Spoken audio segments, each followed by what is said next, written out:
welcome here to Wake Up Call with Dan Tortora. I appreciate your patience here this morning as we got set and ready to go where sports truly meets that thing called life here on Wake Up Call inside the Great Lakes Honda City Studios. Great Lakes Honda City coming to you on 7140 Henry Clay Boulevard in Liverpool, New York. They are open for sales and service Monday through Saturday. And if this winter's taught you anything, you need all-wheel drive. And they have a bunch of cars and vehicles that are just fantastic, different, and awesome. I mean, it's a great family of cars, in my opinion.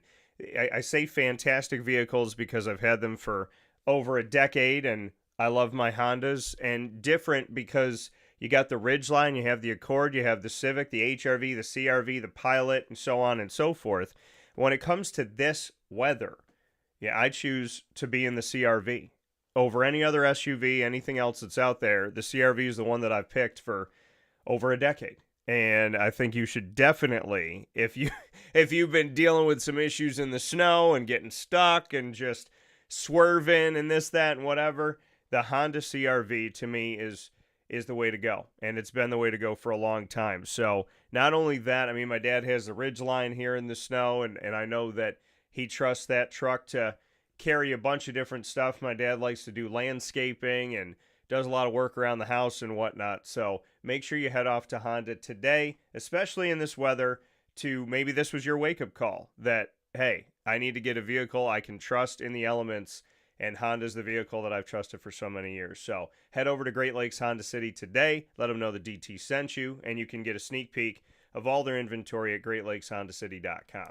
We're up and down the East Coast, the Midwest, the West Coast, and all around the globe on YouTube.com and Facebook.com, both /WakeUpCallDT, and on WakeUpCallDT.podbean.com. So however you're connected with the show, thanks for tuning in with us, and make sure that you find us on all of these wonderful channels, bookmark and save, so you never miss a live broadcast again. And of course, speaking of bookmarking, saving, also subscribing and following, you could find the show's archive on Amazon Music, Audible, iHeartRadio, iTunes, and Apple Podcasts, Player FM, Podbean, Podchaser.com, Podvine, as well as Spotify, TuneIn, and YouTube. All you have to do is search Wake Up Call with Dan Tortora, or one word, Wake Up Call DT, and make sure that you bookmark those, follow, subscribe. It is free to find us on all of these wonderful outlets. You pay for so much stuff, and prices only seem to have gone up in so many different ways. Well, when it comes to Wake Up Call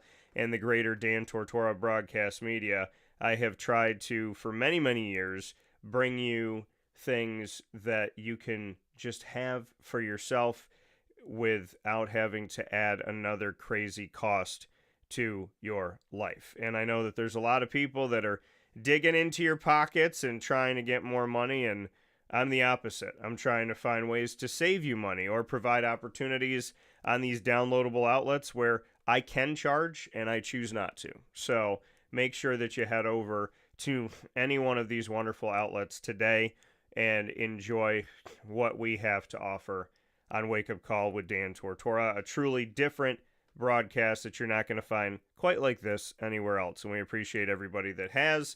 We have over 2,000 episodes just on Podbean alone, and we are proud to reach people all over the country and the world. So thanks for being with us. We're here inside of MonPausPopcorn.com's What's Poppin', giving you the list of topics for the day and signature segments. We're going to start the show off, as we always do on a Friday, with the Annoying Moment of the Week, proudly presented by Carvel DeWitt. Then we'll jump into Lead, Learn, Evolve, Ad-Lib, and Deliver, proudly presented by the wonderful team at Chick-fil-A Cicero, led by their owner-operator, Jim Sikowski. And then we'll round out the show at 10 a.m. Eastern Time in the second hour with my guy, Lou Alexander, who I am honoring as our top dog of the week, proudly presented by K-9 Kamp Dog Daycare, following his baptism. And we'll be talking about faith, family, and football with the business owner, motivator, and former football player who spent time with the Syracuse Orange. So Big Lou's coming up in just a little bit. Let's jump into the Annoying Moment of the Week, proudly presented by Carvel DeWitt. Here we go. Dan Tortora proudly brings you... Is that for real? Are you kidding me? The Annoying Moment of the Week. I really honest, I don't know how to respond to this. Presented by Carvel DeWitt, 4322 East Genesee Street. It's what happy tastes like. Do you have to be that crazy? I guess so. I have a few annoying moments of the week this week. One of them is the fact that when I was out of town covering the College Football Playoff National Championship, I came home and one of my recycle bins was gone, as well as one of, well, my only trash can. Well, I technically have two, but the other one's filled with wood. So, what? That's for those of you that remember Full House and what Joey had with Mr. Woodchuck. But I still don't know where they are. I drove up and down the street to see if any of my neighbors had maybe stolen, which I think is classless and ridiculous. But I can't find them. I cannot find them. I came home. I had in my trash can, I mean, it's one that my dad's given me. The thing's been around since I was a kid. It's been around the block. You know what I mean? And maybe literally it is right now. Maybe it is around the block. Maybe people are just kind of passing it and using it as their own. But to lose that, and there was a time where this had happened before, where I couldn't find like my trash can and my recycle bins. So I wrote my name on my recycle bins. And I believe I found it, one of them. It just kind of disappeared and then reappeared. And so I just took it and put it back with my stuff. But I don't know where they went. And where they were in my driveway, if they were to blow down the street, they would have, I mean, it would take a while for them to get there. And I know that we had some wind and whatnot and some storms, but I just hope that nobody stole them. If they did, please return them. If you're watching and listening, like, have a heart. Don't be that person. So I would say coming home and being like, well, where do I put my garbage? And I do have one of my recycle bins, but I don't have the other one. And in order for them to have stolen my trash can, they would have had to walk by one of my recycle bins. So hopefully they weren't stolen. I don't know where they are, but it's annoying to come home and for them to not be there. And the story of how these things travel down the road doesn't really make a ton of sense to me, but that's an annoying moment of the week. Another annoying moment of the week for me is when you work with someone for a very long time and you've built a rapport, you've built a relationship, you've built a connection, you're part of the family, and they don't have and this has happened to me more than once, they don't have the decency to speak to you, sit down with you face to face. That's cowardice to me. And I think that those things need to be called out. When people make decisions in an ivory tower and they don't have the decency to speak to you. Or I make a decision and I'm respectful in my decision and they don't have the decency to speak with you. I don't know what type of world we live in where people take the hard work, effort, and enthusiasm of somebody else and then throw you in the garbage as if you never existed. I don't know how you can benefit off of somebody and then act like you never crossed paths with them. See, as I was told yesterday, loyalty is supposed to matter. And loyalty is what my company, it's one of the pillars that we're built on. We only work with one ice cream place. We only work with one dealership. And you say, well, Dan, you work with a lot of restaurants. They're all in different towns, different neighborhoods, covering different teams. So even though they might sell similar stuff, they're not in the same area. They're not across the street from each other. And they all have a unique connection to the show in what team is there. Loyalty has gotten me laughed at, ridiculed, and questioned as a business owner. But I'm proud to say that I'm not like the rest of them in a lot of ways. Not that they're all the same. But when I worked at radio stations, if you got a dealership, it was like, cool, now go get the one across the street. Charge him double and use the fact that you're working with a dealership across the street from him as leverage. Oh, you don't want them to be on the air, and you're not going to be on the air. And you jockey them back and forth. There's no loyalty. It's just about money. And it's just about using one to get more money out of the other. That was one of the reasons why I didn't like working in the traditional radio industry or just account sales in general. The fact that they didn't care about their clients, they cared about their clients' money. And I can't differentiate. If I care about my client and they're paying me, then I have a connection to that person and I value that person. If I don't like that person's morals and values, I don't want their money. And that's not what my bosses wanted to hear. And when my bosses lied and overnight changed things on my clients, and I went and I was honest with my clients, I got yelled at. And I remember telling a boss, he said, I don't pay you to agree with your clients. I said, no, you pay me to lie to them. And he said, I didn't say that. I said, you didn't have to. But I can't lie to them. I can't. When I look at somebody through my eyes, I'm looking at you how I want to be treated. So if I step off course and treat you improperly, I got to fix that. If somebody asks me to treat you improperly, I can't go for it. And there's a Brian McKnight song, I can't go for that. And I feel that song to this day. There's certain things that I just can't go for. I didn't start my business because nobody wanted to hire me.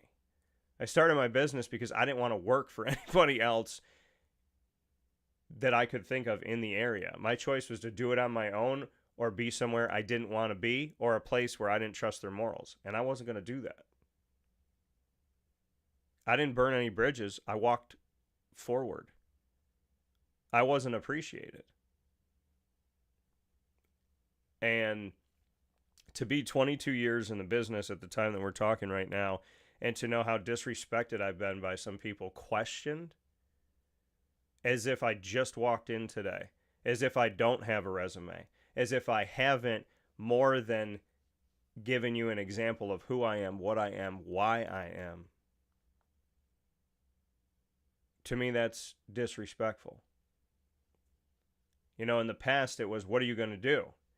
You just started out da-da-da-da-da-da. And I said, well, these are my hopes and dreams and my plans. Now I have hopes and dreams and plans. And the body of work. And body of work should count for something. Loyalty should count for something. Time spent, consistency should count for something. But I've dealt with people that make a decision, no sit down, no face-to-face, no phone call, no text message, which I still would have been weak, but at least it was something. But I don't know how some people do business with the heartlessness of it, where you can cut somebody out that was an asset to you, but now is nothing to you. I don't know how people make those decisions. I can't treat people that way, and I'm grateful to God that I serve Him and not myself, because when I have had those moments where you're self-serving, it doesn't work. And I don't know why some people do what they do, but it is classless, heartless, senseless, and it really just, how you treat people, what you don't do sometimes is what they remember. Not what you do, it's what you don't do. And there's people that I went to bat for over and over and over again. And then when it came to me, and you said I was out before I stepped to the plate, I don't ever want to play ball with you again. And that's what people don't get. How you treat people, it doesn't affect you right now. And it's not a grudge. You just learn in life, these are the people I don't mess with. These are the people I'm not going to spend time with. And how you treat people affects everything. What do they say? It takes forever to build trust and a second to lose it. And there's people that have lost my trust, my respect. And that might mean nothing to them, but it means something to me, because I surround myself with people that I genuinely believe bring me closer to God. If you don't, I'll pray for you. I'll hope the best for you. I will never treat you poorly. But I have a right to choose if I want to be around it. And I can't understand how some people can put you through the ringer, put you through all this time, all this energy, everything that you give and give and give. And at the end of it all, they go, screw you. I'm moving on. But it happens in relationships romantically. It happens in friendships. It happens in family. I've had conversations this week with people that family members wake up one day, they don't love you no more. You know?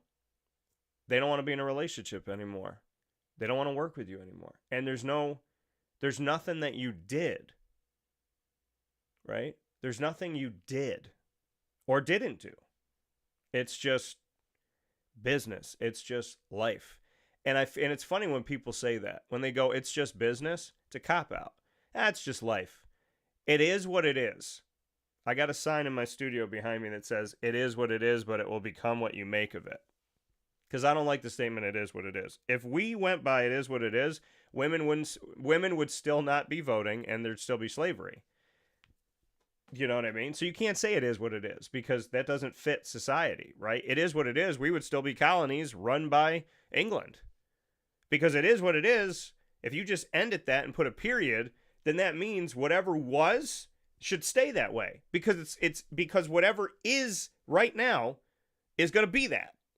So that means don't fight for anything. Don't fight for change. Don't try to make anything better. Just accept what it is, and that's it. And if we accepted what it is in life, we would not grow a lick. We wouldn't make it anywhere.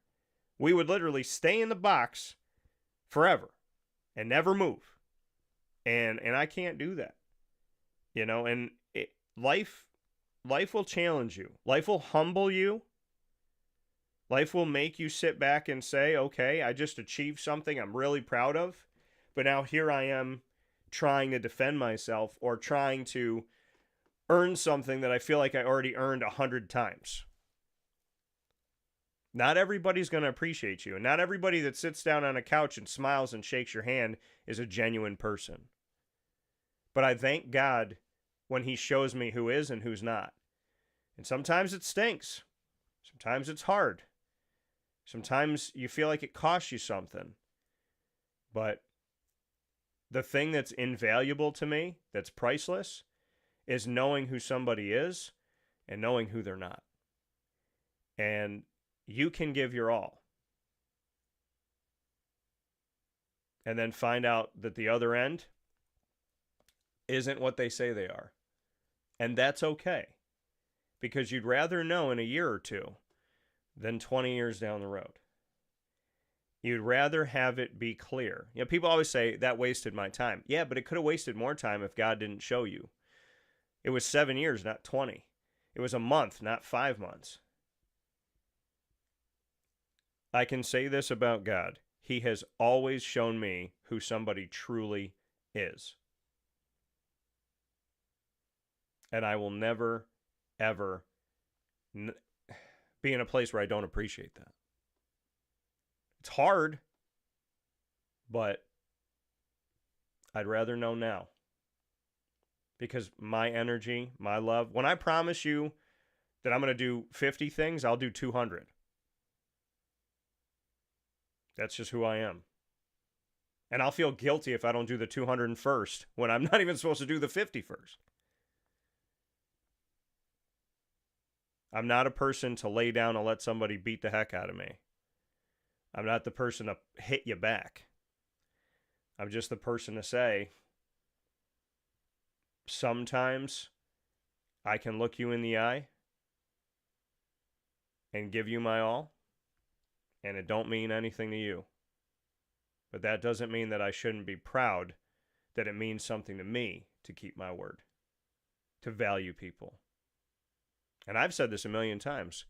If it ain't going to work out, the way you treat me in the exit interview, that determines our connection the rest of my life. You can say no, but it's how you do it. And I think that people forget the art of that. Sometimes you got to give someone bad news, uncomfortable news, or news that they may not like. But do you bother to do it? Do you bother to say it? Do you send a minion? Do you say nothing? It's always how you treat people. Even in the tough stuff, especially in the tough stuff, it's how you treat people. You ever have a business where you go, I love that business, but as long as that person's there, I'll never walk through the door? Or make sure that that person's not the one I'm dealing with when I go in there? There's a lot of people that think that way, I would imagine. So, loyalty is important. How you treat people matters. And only cowards remain silent instead of sitting down and having the tough conversations. Leadership does not come from an ivory tower. Leadership comes from treating people the way that you would want them to treat you. We'll take a step aside. We'll be back with Lead right after this, inside the Great Lakes Honda City Studios.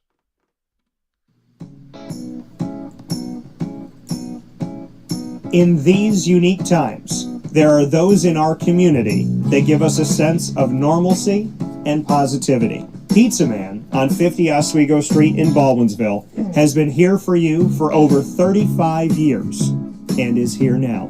Call 315-638-1234 or order online at pizzamanbville.com to bring those familiar tastes into your home. And remember to come see our monthly on-site broadcasts centered around the community and our Baldwinsville Bees. Pizza Man in Baldwinsville. Any way you slice it, they are always here for you.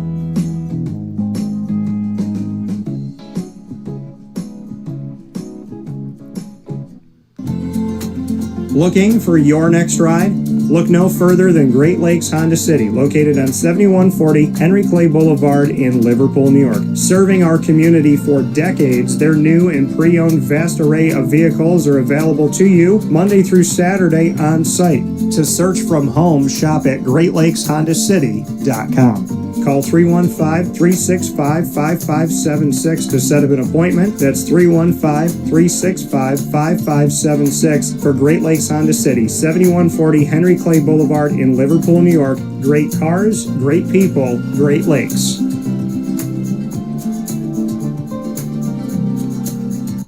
And a welcome back here to Wake Up Call with Dan Tortora inside the Great Lakes Honda City Studios. Just hearing from Great Lakes, you can go and see them Monday through Saturday for sales and service.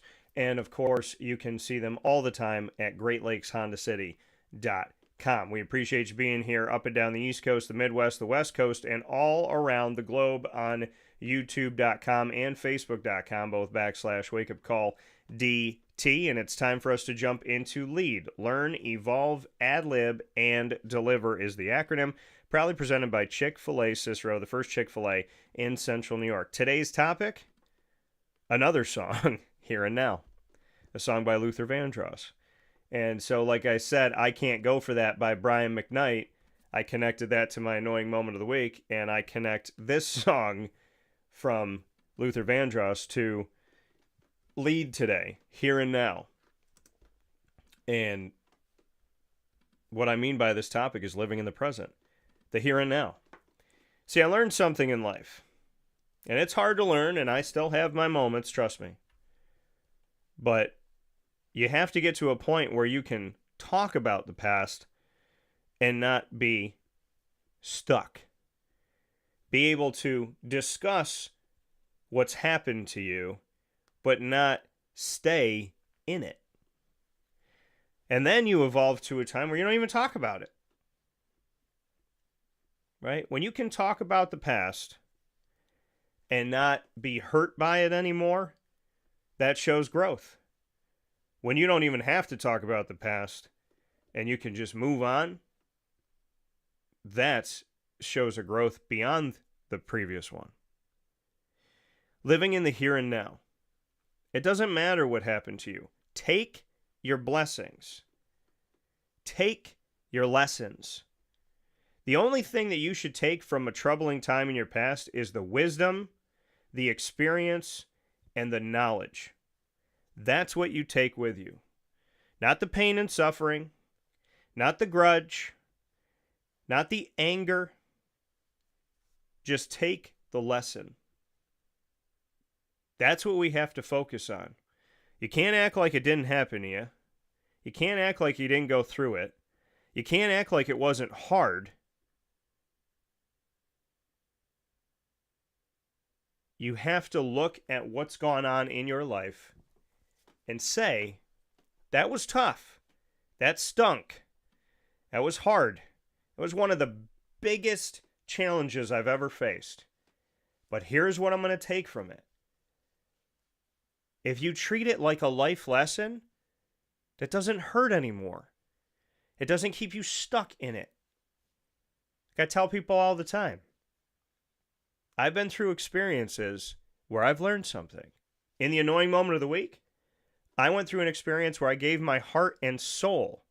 I gave my energy when I was sick, when I was tired, when I wanted to go home and just sleep. And I went out to do this, and I went out to do that, and I went out to do this, and I went out to do that for this company that I worked with.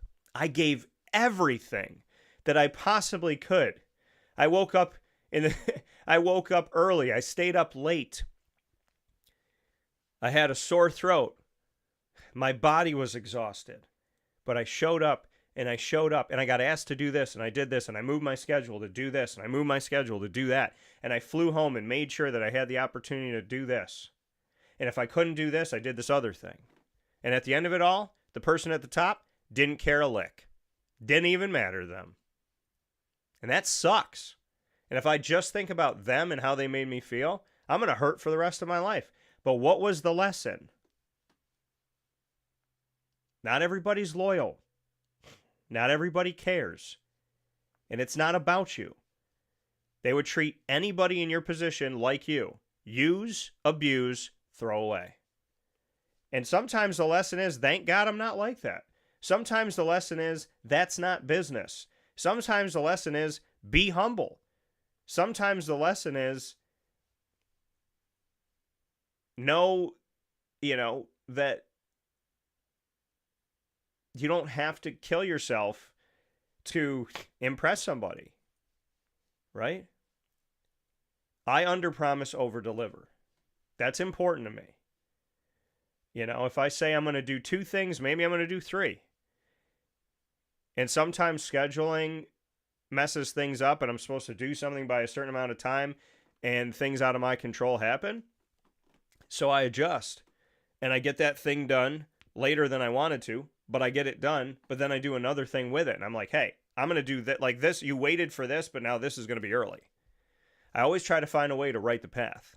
Like, okay, this was out of my control, but this is in my control. What can I do that's a little bit better on this end if this thing couldn't get done? And I'm transparent. Hey, I tried to do this. Hey, just so you know, I don't want you to think you've been waiting on me for 3 weeks. I've been waiting on this other person, which has made you wait on me. I'm not throwing that person under the bus. I'm just saying, I'm not going to sit here and make you think I don't care.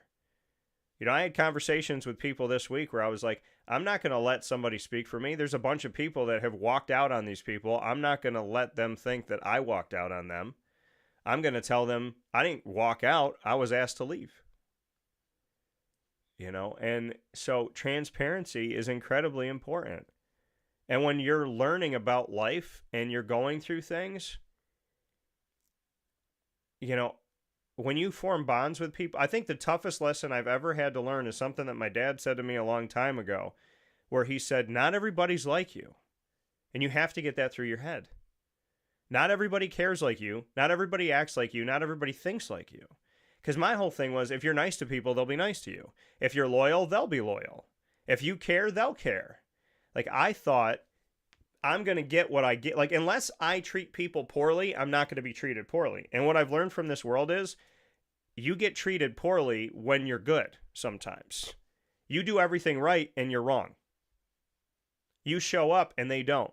You care and they don't.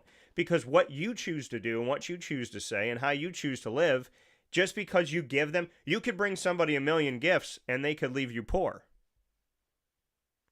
Because I thought you get what you give. You get what they want to give you.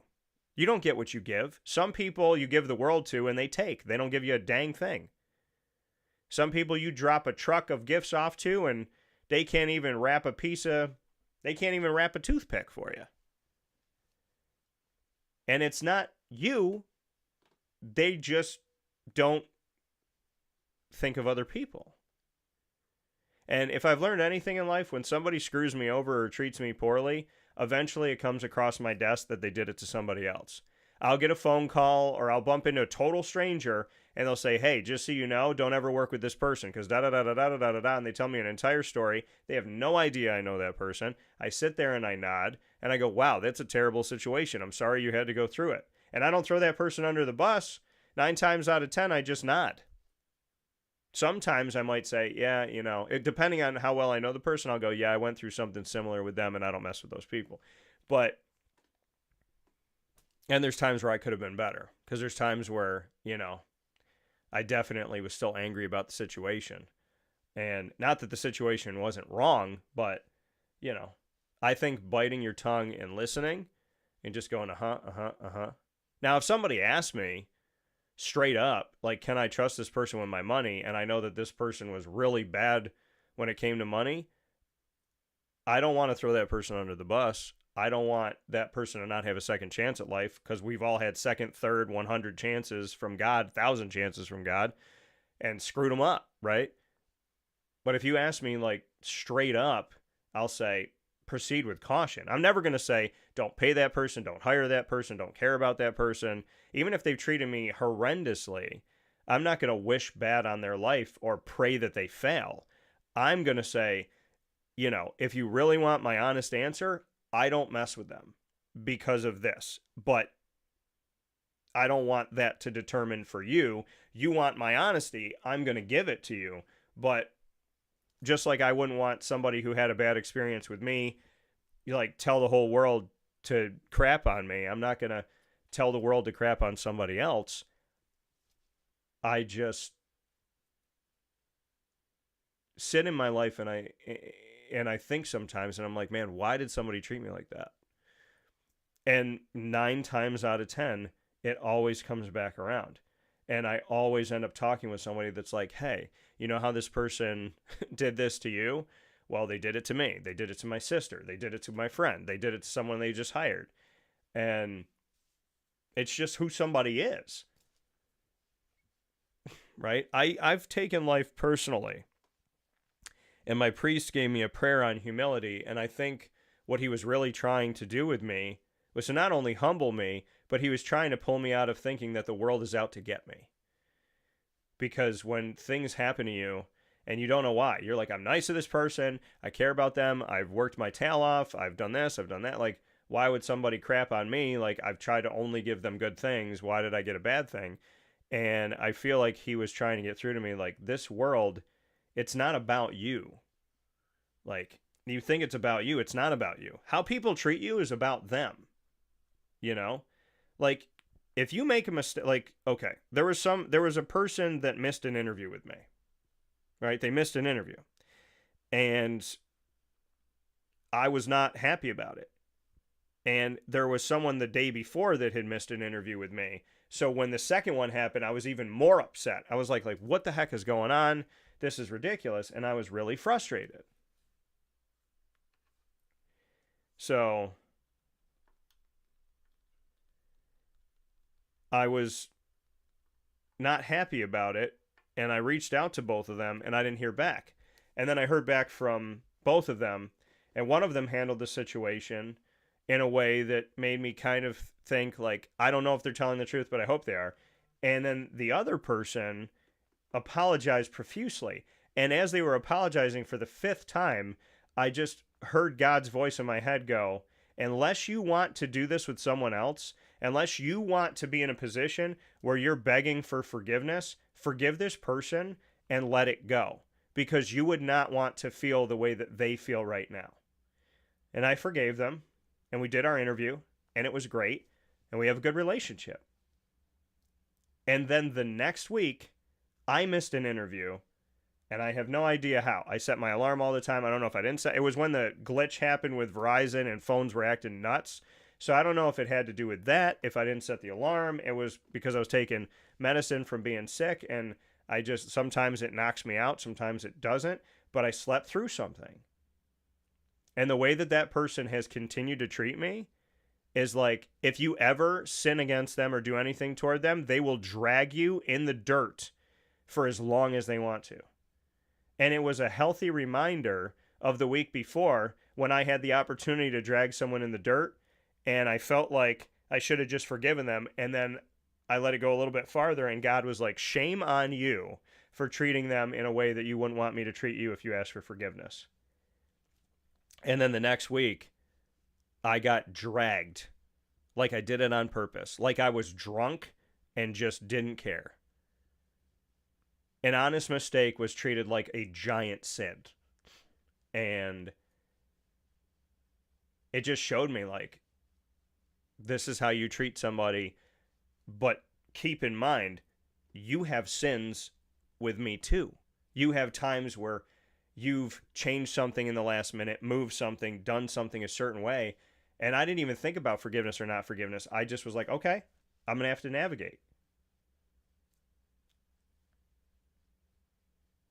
You know, how people treat you speaks to their character. Because we all screw up. And it's amazing how people forget that they've screwed up the same that they're punishing somebody for, if not worse sometimes. But it's not about that. It's about them. It's not about you. And when you learn that about people, that people treat you how they want to treat you. Yes, you can make mistakes. You can sin. And you can upset somebody. Like, you can have a part in it. But it's how they choose to respond. Like, when people upset me, in the past, I used to yell and scream. You know, somebody would push and push and push and push and push, and then I would yell. Now, if you push, I don't let you push 5 times. If you push once or twice, I'll go, okay, stop doing that. You push a third time, I'm done. I'm not having the conversation. I'm moving on. If you treat me poorly and I've known you for 5 seconds, your number's deleted from my phone, and I move on. If I've known you for 5 years and you treat me poorly, I'm going to give you a shot to stop. And I'm going to ask you a couple times, but I'm not going to ask you 5 times, and I'm not going to ask you 12 times like I used to. And I'm not going to let you push me to the point. I'm not going to go back and forth until I yell. I'm not going to yell. It's not worth it. You know, I think we've all had moments in life where we hit a breaking point and we respond, and then we reflect and we're like, man, like, I had every right to be mad at that person, but I responded in a way that I don't want to be. I don't want to yell. I don't want to swear. I don't want to call somebody a name. So now, if I talk to someone and I've known you for a short amount of time and you disrespect me, that might be the last time you talk to me. If we have rapport and we've built a relationship and you disrespect me, I'm going to give you an opportunity straight up in total transparency to correct your behavior. But if you don't, that's your choice. But it's just funny how life will give you an opportunity to have the upper hand, and God will watch how you use it, and then he'll give you the lower hand, and he'll show you who you were or who you could have been. Lessons are blessings, but you have to live in the present. And it's one of the hardest things I've ever had to learn. You have to live in the present. You have to. Because if you live in the past, you're stuck. You can't change it. You just keep talking about what you don't like, but it can't change. If you live in the future, you keep talking about where you're going to get to, but you're not laying the foundation to get there. You're talking about the yellow brick road, but you're not putting the bricks down. The present is the only place that you can affect. And if you live a good present, then you create a past that you're proud to look back on and a future that you look forward to getting to. The only way to have a good present, a good past, and a good future is to live in the present, to build a past that is currently your present, that you're proud of and a future that you look forward to getting to. That's how it is. Only the present can affect all three. If you live in the past, your present doesn't go anywhere. You're stuck in quicksand. Your future is there's no plan. If you live in the future, then you're not setting things up. There's nothing in life that matters that comes without hard work, dedication, and determination. There's nothing in life of any value that comes without time. I was reminded this week that what comes easily goes just as easily. My business is not what it is today without blood, sweat, and tears, and a lot of times me going, what the heck do I have to do to get somebody to respect this, see this, value it, let me sit down with them? There are so many things that people don't see. The iceberg, right? You see me at the College Football Playoff National Championship. You don't see the door slammed in my face, the disrespect, the laughing, the ridicule, the questioning, the heartlessness. You don't see any of that en route to that moment. You see the other moments, but you don't see that one or those ones. Life is not easy. Life will challenge you, and you have to respond. And how you respond, you can't run away from life. I am a firm believer in this. God will bring you to a lesson, and if you run from it, he will bring back, think about it like this. There's all white around you. You can't see anything but one door. And God brings you to that door. And you say, God, I want to open the door. And you run away from the door and you're running in the light and you're running. And then all of a sudden you end up at a door that looks exactly the same as the door that you just ran from. Because God will not allow you to run away from the lesson. He won't. You will take the same lesson over and over and over again until you decide to actually take it and pass it. There's two things that have to happen. When God brings you to a door, if you don't open it and you run, he will bring you to the same door. If you open it and you fail, he will bring you to the same door. God is he does not like stagnant. God does not like, I'm just going to sit here and I'm not going to grow. The people that don't grow choose not to. But it's not for lack of effort on God's part. People always say, I want God to do this, and if God doesn't do this and give me this and bring me this and this, then he doesn't exist. Sometimes the reason why we don't believe in God is because we fail to exist. We fail to grow. We blame God for the things we don't do, for the fears we have. We blame God when things just don't work. But it's not God's fault that cancer exists. Well, Dan, he can take it away. Yeah, he can. Well, why doesn't he? I don't know. Why did my grandfathers die when I was 6 years old in the same year? I don't know. But would you believe that more than 30 years later, I love God more fiercely than I did back then? I was mad at God, and now I love him more than anything. And I think about my grandfathers every single day, and I know they're in heaven, and I know they're working with God, and I know they're on the same team. How did that happen? How did that get bred out of anger? I trusted God. I trust God with things that make absolutely no sense to me. Because if he's shown me anything in my life, every piece of adversity, every battle, every bad conversation, everything that hurt me and confused me and left me feeling worthless, the next act, he was like, I love you, kid. And I loved you then too. And you got through it. And now we're going to go do this thing. Here comes a blessing. Be ready. God has never left me hanging. That's why I believe in him. And with that being said, I want to announce my top dog of the week this week. Big Lou. Lou Alexander. Business owner, motivator, out here trying to make this world a better place by how he interacts and the relationships he builds. Being relational, not transactional. He comes from Syracuse history. He was in that football world. You didn't want to run at him. And if you try to run away, he gonna get you. That was Lou. That's what Lou did. Lou made sure that on the field, he protected his family. And in life, he's not just looking to protect his, he's looking to help yours.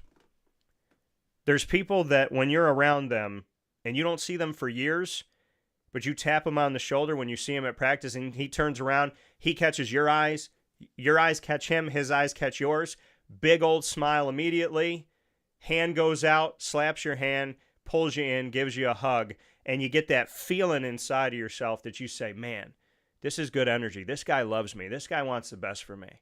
There's people that make you feel that way. There's people that just sheerly their presence makes you feel seen, appreciated, and valued. And sometimes, and a lot of those times, you get hugs from those people in the midst of a bunch of people that make you feel totally opposite. So Big Lou, he doesn't always know that the last hug I got from him was around a bunch of handshakes from the fakes. But it makes me value Lou that much more when I get to see that love. So I very graciously, with love and appreciation, call him my top dog of the week. Proudly presented by K-9 Kamp Dog Daycare following his baptism. And with that being said, I bring in the man that I call Big Lou here on the show, Lou Alexander. What's up, my guy? My guy, what's going on, baby? How we doing, man? Good. How are you? Man, I can't complain. I'm beyond grateful, man. I mean, dude, I'm just proud of you, number one.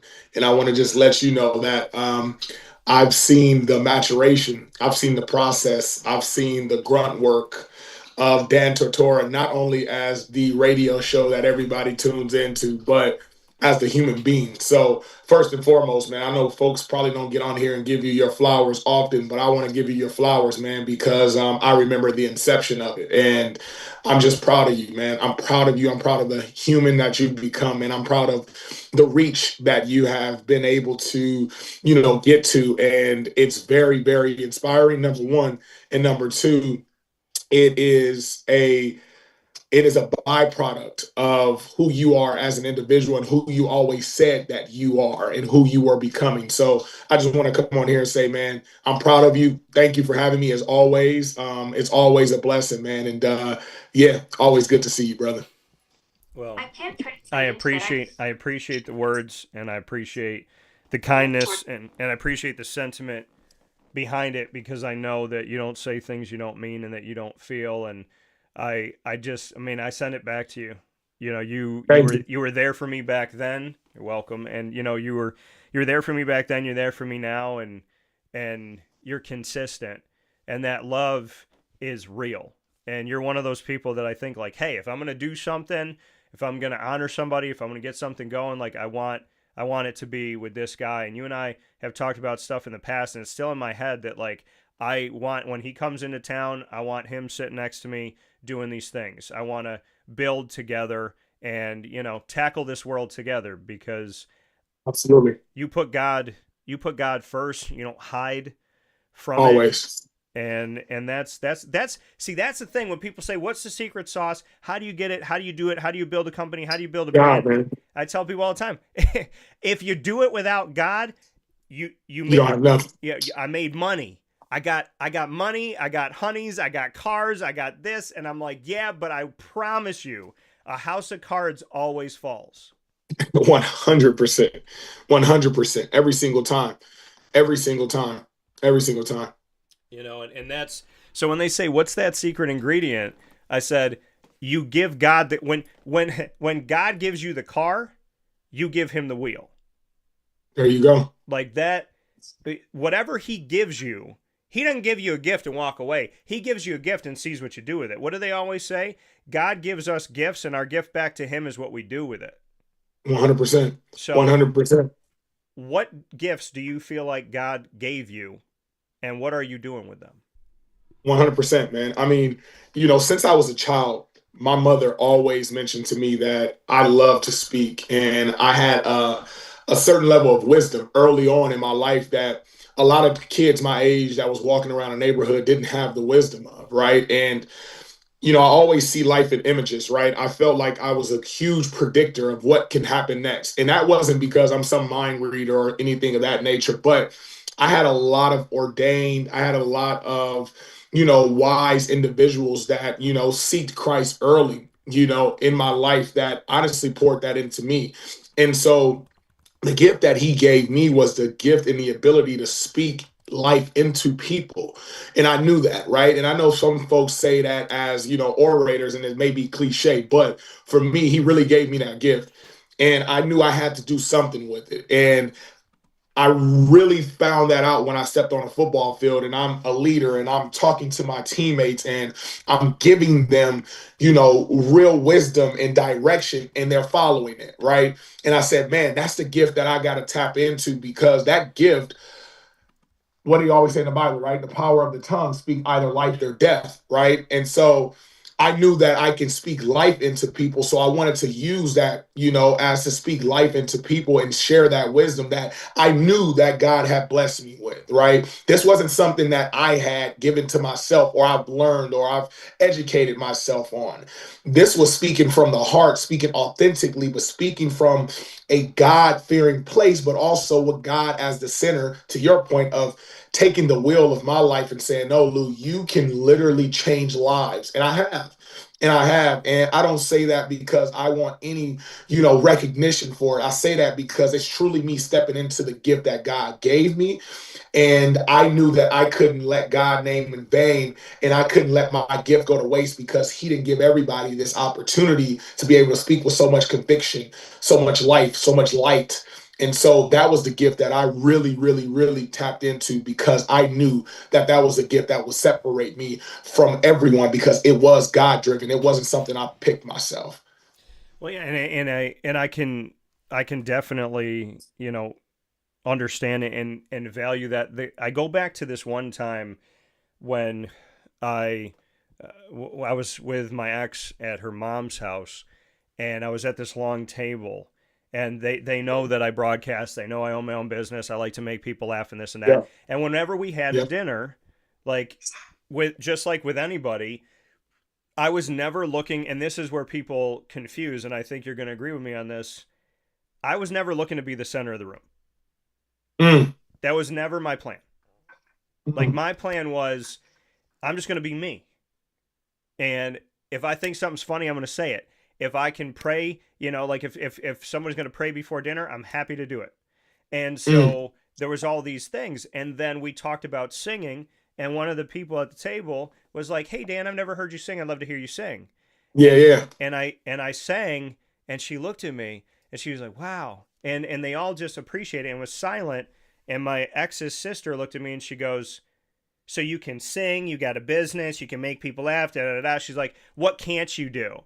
And Mm. there was this like, we can't do any of this stuff or we can't do half of this stuff, but you just keep coming out with talents. Like, really, Dan? And Mm. it was that embodiment of that whole thing about don't dim your light to make somebody feel brighter. 100%. And 100%. And I think people think, like you talked about, when it's like when I'm strong in my conviction, I'm strong with what I am and what I do. Like you said, I know I can change lives. I know I have. And somebody might hear that and go, man, that's such an ego. You think you're better. You think you got a God complex. I remember that I said something that, and I won't get into it, but I'll paint the picture. Is I'm dating. I knew this girl for 5 minutes. She came into my house and she wanted to do something that to me comes with a long road of a relationship and a foundation and God at the center. And she was like, "Hey, let's get on with this." And I said, "No, thank you." And she said, Mm. "Nobody says no thank you to me. Like, Mm. I'm hot, I'm good, you want it, come on." And I said, "That's not how I live my life." Mm. And I said, "I'm not a short-term guy." I said, "Think about it like this. I've been waiting my whole life for the right woman. I'm going to have 5 minutes of the Mm. right woman and then be back on myself again and by myself again? No." And so I said no. And then 2 weeks later, offered the same thing. I said no. And I shared that story on my relationship show on Two Mics No Filter. And I had a total stranger write to me. And he said, you think you're God, you think you're a saint, you're auditioning for women by telling this story, you're trying to make yourself look better than all of us. And I looked at him and I said, or I'm just telling you that I have standards and I'm letting women know that there's men out there that aren't going to treat them a certain way. How did you find that angle from a man just saying, I set a standard and I kept it? So Man. I'd love to get your thoughts on when you go out here strong in your conviction, feeling good, feeling confident, and people flip and go, oh, Lou just feeling himself. Lou thinks he's God. It's like, no, I'm so strong in it because God's got me and I know he's got me. But we live in a world where when people succeed, people want to knock you down and make you feel guilty for doing it. And I just love to get your thoughts because I'm sure you've sat at a table before where somebody looked at Lou and said, Lou, can you stop doing what you're doing because it's making me feel bad? 100%. These are everyday battles, right?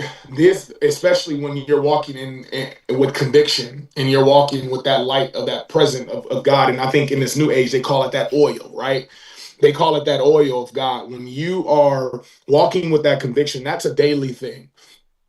I will always go back to this piece of it where I think it helps me. It is not my job to worry about how someone feels about me. It's not my job. That's God's job to acknowledge how that person feels and hopefully heal their heart of bitterness, of anger, of jealousy, of all of those things. So I have to first have the confidence in oneself to know that what I'm doing is all the right things, right? It's not necessarily trying to sway people into this cult-like society or trying to do all these negative things with what you call quote unquote influence, right? That's not my job. So the folks that feel as if I'm better or I walk around as if I'm better, that's something that they lack. And that's not my problem. And that may be a harsh reality for some people because then they're like, well, what about the people that you grew up with that, you come from these neighborhoods, but I'm like, I go back to those neighborhoods, right? So for me, long as I know that I'm doing all of the work to better someone's life, the 1% or even the 0.5% of people that try to pull me back down and have some type of crab in a bucket mentality and try to dim my light that I know that God has blessed me with, that is not my problem. I can't worry about the how they're going to be healed. Now, I can give them insight and I can give them, some type of wisdom or some type of voice that can allow them to see a different perspective. But there's a lot of people since the time I was young till the time I was at Syracuse, to the time I played a little bit in league, to the time after in business, that they've always said, like, you think you're better than, right? But that's because someone else is lack. And so for me, I can't worry about that piece. A prime example of this, right? And this is what I stick to every single day. Every single day. I tell my son every single morning, I have a son, young son named Coda. And I tell my son every single morning when we wake up, I say to him one day, and then he repeats back to me, be the greatest. And why do I say that to him, right? Because it's within him to know he's great. Because the world truly is not going to think he's great. They're only going to think he's great for the performative aspects that he have to life of whatever he decides to venture. So if he knows he's great and he continue to say back to me and to himself that he's great, no one else can sway that, even if they have an opinion of thinking that he's saying he's better than. That's not his job to think for them. So I'm going to always influence my son to say he's great, no matter what the circumstances is, even when people tell him he's not, or even when people tell him that he shouldn't walk around with that certain conviction. No, we are blessed. We are all blessed with that level of conviction. But the folks that decide to tap into it have a certain type of aura and a certain type of mentality where when they approach the world, it can come off as overly cocky or confident, but that's not our job. Our job is to continue to do what we are doing and serving the people that we serve. And those people that are not feeling us at one point, they are going to feel us at some point. So it's just about us just continue to do our work, because that's all that matters at the end of the day. Yeah, and I mean, I'm thinking about this while you're saying this, is I don't dim the light or diminish anybody else for doing what they do, how they do it. What they do. Oh, Yeah. for sure. Like I walk, For sure. I'll walk, like I look at life like walking by, and it's like, okay, that's how you run your business. That's how you talk to people. That's how you do your Instagram. That's what you think is an influence. And I just walk by, and I may agree 100%. and I may disagree, but I just walk. It's kind of like just looking at life. It's seeing life in a different way. It's seeing life on a different plane.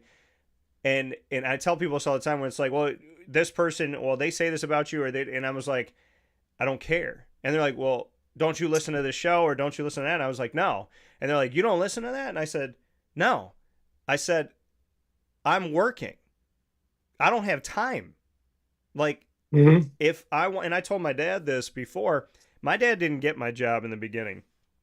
And I told him, I said, Dad, you're a 9-to-5 guy.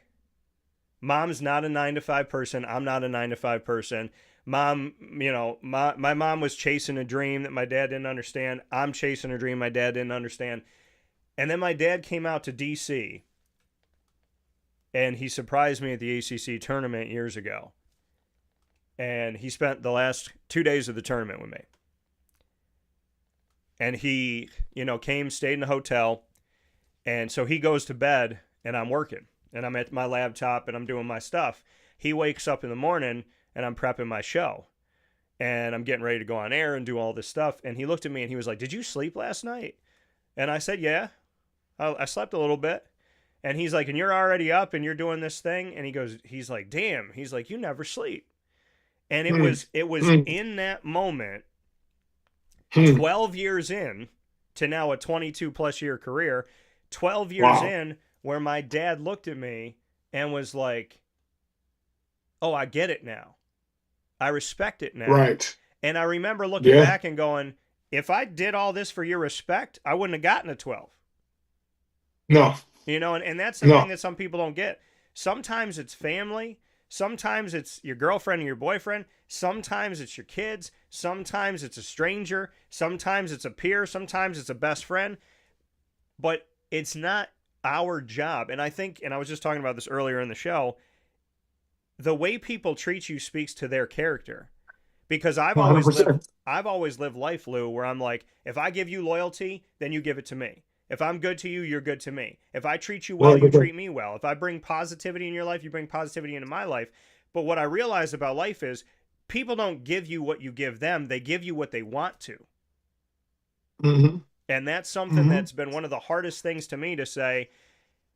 Shouldn't time in matter? Shouldn't dedication matter? Shouldn't loyalty matter? Like, the longer I'm with you, shouldn't that stand for something? And what I've realized is if it's 4 years or 13 years or any of that, there are people. I remember there was one company that I worked with, and I'd worked with them for 13 years, and the better part of 13 years. And this new person stepped in, and I sent the email I always sent. I said, hey, you know, this is, and I always added my year. This is how many years I've been in. This is what I do. I can't wait to cover this team. And, you know, I appreciate you, da-da-da-da-da. This person, first impression, wrote back to me, first and foremost, I don't care how many years you were here. That doesn't matter to me. I have every right to say no to somebody no matter what. Yeah. And that was their first message. And there was no logic. There was no rationale. I was asked to show myself. I did. Give us examples. There's 1,000 of them. Their responses showed that they did no research. They didn't care. They either responded with silence, with ignorance, or, you know, with, hey, we made a decision and that's it. And I struggled with it. And then my mom said something to me that I said to a friend whose son just went through the transfer portal. And he was like, I don't get it. I don't understand this. Like, why would this happen to my son? And I remember he said, do it to me, but don't do it to my kid. And I called and I told him on the phone, and I told his son separately. I said, I'm going to give you some advice that my mom gave me that I literally have to tell myself all the time. When that company wouldn't let me in to something that I had been into and did nothing to be out of.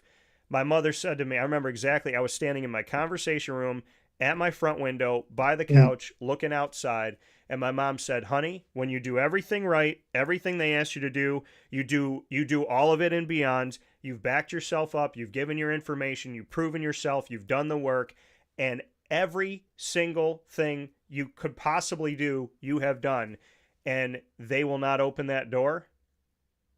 As much as you want to go through the door, that in those moments in your life where you do everything you possibly can and you've done it right and you've gone above and beyond, those are the moments where you have to hear God tell you, I need you somewhere else. And as badly as you want to be here, I need you to follow me.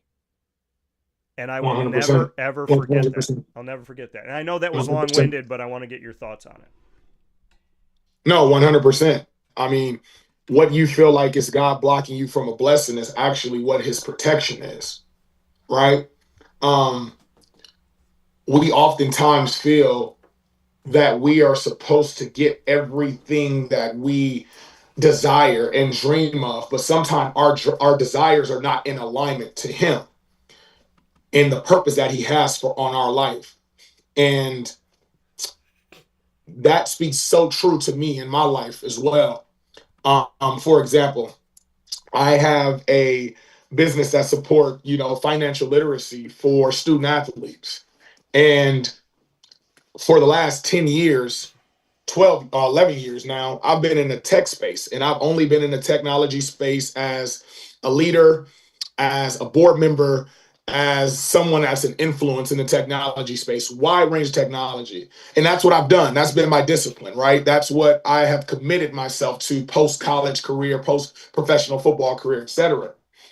And I've tried so many different business ventures, so many, right? I'm that guy that is constantly on the move to try to find, and solve problems. I love problems and paying attention to details of problems, so I try to solve them. But I was, getting down on myself along this journey because I kept asking myself, man, these great business ideas that I have, they're amazing. I have process in place. I have people in place. I have a great product in place. So why am I going back and forth and not seeing the scale that I know I can see, or I can achieve what I can achieve? Why am I not seeing it? And I had a dark moment, in my life. I remember 5 to 6 years ago where I was just like, man, I don't know what else to do. I don't know what else to pursue, right? I'm pursuing all of these things that I know is a passion of mine that I'm really, really good at, but for some reason, things aren't clicking. And it wasn't until one moment where my now business partner, he met me at a Syracuse event, and we started to have conversation and saw, that there was synergy between the both of us of what we were trying to really put out into the community. And just like that, all the things that I thought that were blocking my blessings or was keeping me away from my blessings or God shutting the door, it actually was protection because he provided me what I should have been doing the entire time. And that to me is what you have to have faith. That's faith. That is faith, man. Faith of the mustard seed. That is faith. And oftentimes we lose faith when it doesn't look like what we pictured it to look like in success. And that's you telling God that you don't trust in him and the abilities that he have to really change your life or put you on the path that you should always been on. I would have never thought I would be here today through all of the things that I've been through and all of the failures, so to speak, that I thought that I had. And you have to step out of it a little bit and take a step back and kind of look at life, play out for yourself rather than being in it so much that you feel like it's never going to happen. And so, back to your point of what you mentioned is that it's just taking that step back and having faith, but ultimately too, it's like, it's your protection. You weren't supposed to go through those doors. You weren't supposed to have, the Dan Tortora. You weren't supposed to have your show, 10, 20, whatever, 19 years ago. It was supposed to take you 22 years. It was supposed to take you a 22-year career because that was the path for you. You learned so many lessons. And that's what a lot of people, I hope, that are listening here understand, that the lessons come from the process in the timeline. The lesson doesn't come from the accomplishment. And so that's my take on that piece, because it's happened in my life 100%. Yeah, I mean, and it's funny because when my mom gave me that advice 2 years ago, and I was like, man, I don't know what else to do. Yeah. And she said, I'm telling you, God, and it was like his words ordained through her mouth. It was like, I am telling you, my son, through a voice that you trust and you know loves you. I shut this door. I may open it again someday. I may not. But I'm shutting this door. And you have to trust me. And that door shut on that team, on that moment, on that piece of my life. And right after it, college football playoff national championship. And I looked at my mom and I was like, oh, his plans were way better than mine. Way better. Way better. Way better. Way better. Way better. Way better. Yeah. Way better. And it's funny because so when I was on the field for this national championship, I was supposed to be on the field after the game, and I was upstairs and I was writing and whatnot. I came downstairs after a bunch of the media had come down. They get on the field. I'm supposed to be on the field. Well, I go through the tunnel. Guy doesn't let me on the field. He's telling me I got to do this, that, whatever. My badge says field level, and my buddy goes, what other field is there? And so he's not letting me on. And I'm waiting. I didn't do what other people did where he walked away and I just ran on the field, did this, did that. I waited, and then another guy comes up to me. He tells me no. So I go, okay. So I come off. I was very nice. I was very kind. I told them, like, this is this and this is that and this is how I understand it. I come off. I walk down the hallway, and I'm just figuring out, like, and I'm doing my work, and I'm on my phone. And then I went to another person at a totally different entrance, and I walked up to them, and I was like, I've already accepted, God, if I'm not allowed on the field, even though I think I should be there. If I'm not, I've already accepted it. And I went up to this one guy, and he looked at my badge, and he goes, you're good. And I go on the field. If I had gone on the field, this is the second year in a row at the second event that God has done this to me. My badge was supposed to have something written on it that it didn't, and it had to be changed last year in Atlanta. And I had to wait 20 or 30 minutes. And I'm waiting, and there's people like freaking out and getting angry and being really rude and disrespectful to the staff. I went over to the staff. I'm like, hey, this could be my mistake, could be your mistake, whatever it is. Like, I'm here. I'm just trying to do this. I was very kind. I was very nice. And, because I'm thinking to myself, I'm not just talking to this person for today. I'm talking to this person for the rest of my career. Like, how I treat you right now, you're going to remember that either he was the guy that screamed in my face or he was the one guy that didn't. So, there you go. So I wait 20 or 30 minutes last year in Atlanta. I go on the field. If my badge was right the first time, this doesn't happen. I walk onto the field 20 or 30 minutes after an honest mistake. I get on the field and I walk forward within 5 minutes, if even that. Who's walking toward me? Captain America, Anthony Mackie. If God had put me on that field 20 minutes before, I wouldn't have met him, gotten to talk with him, taken a picture with him, and got to say in his ear, shaking his hand man to man, that I appreciate what he's doing. I appreciate the representation, and I'm very happy to see him out there. God was like, I know you want to get on the field, but I got something better, and I need you to cross his path. Wow. So then this year, same thing happens, different stadium. I get on the field. I walk out, I see the confetti, and I made myself do something. I stood on the field. I said nothing. I took a breath. And I said, you weren't supposed to be here in a lot of ways. But God said, that's my boy. He gonna be there. And he put you here. He put you here. And then he got you on this field. You got to breathe and then record. So I walk onto the field, I breathe, I say, God, I wasn't supposed to be here. I was the nosebleed section kid. I wasn't supposed to be here. There were people in the media that were doing things behind the scenes, in front of the scenes, trying to keep me from being anything. There were people in my own building, 2 doors down, trying to keep me from being anybody. But you put me here. And I turned the video on with no script. And I started shooting my video. And while I'm shooting my video, if I had gotten on the field 20 minutes before, 15 minutes before, just like the year before, this doesn't happen. I'm on the field, I'm shooting my thing. There's a bunch of media people that have probably already done their video, already off the field. And as I'm shooting my video, who walks up to me? The mascot from the Indiana Hoosiers. He photobombs my video. He gets in my video. We interact in the video that creates a timeless moment that would have never happened any other way other than the fact that I had to have a no to get yes. to get the yes, to get that moment with them. And what did I say in that video? I said, you see up there? That's where I sat. I could touch the top of the stadium, and that's where I was. That's where my dad and I sat at games. And I was told through words and actions, you never going to get down from there.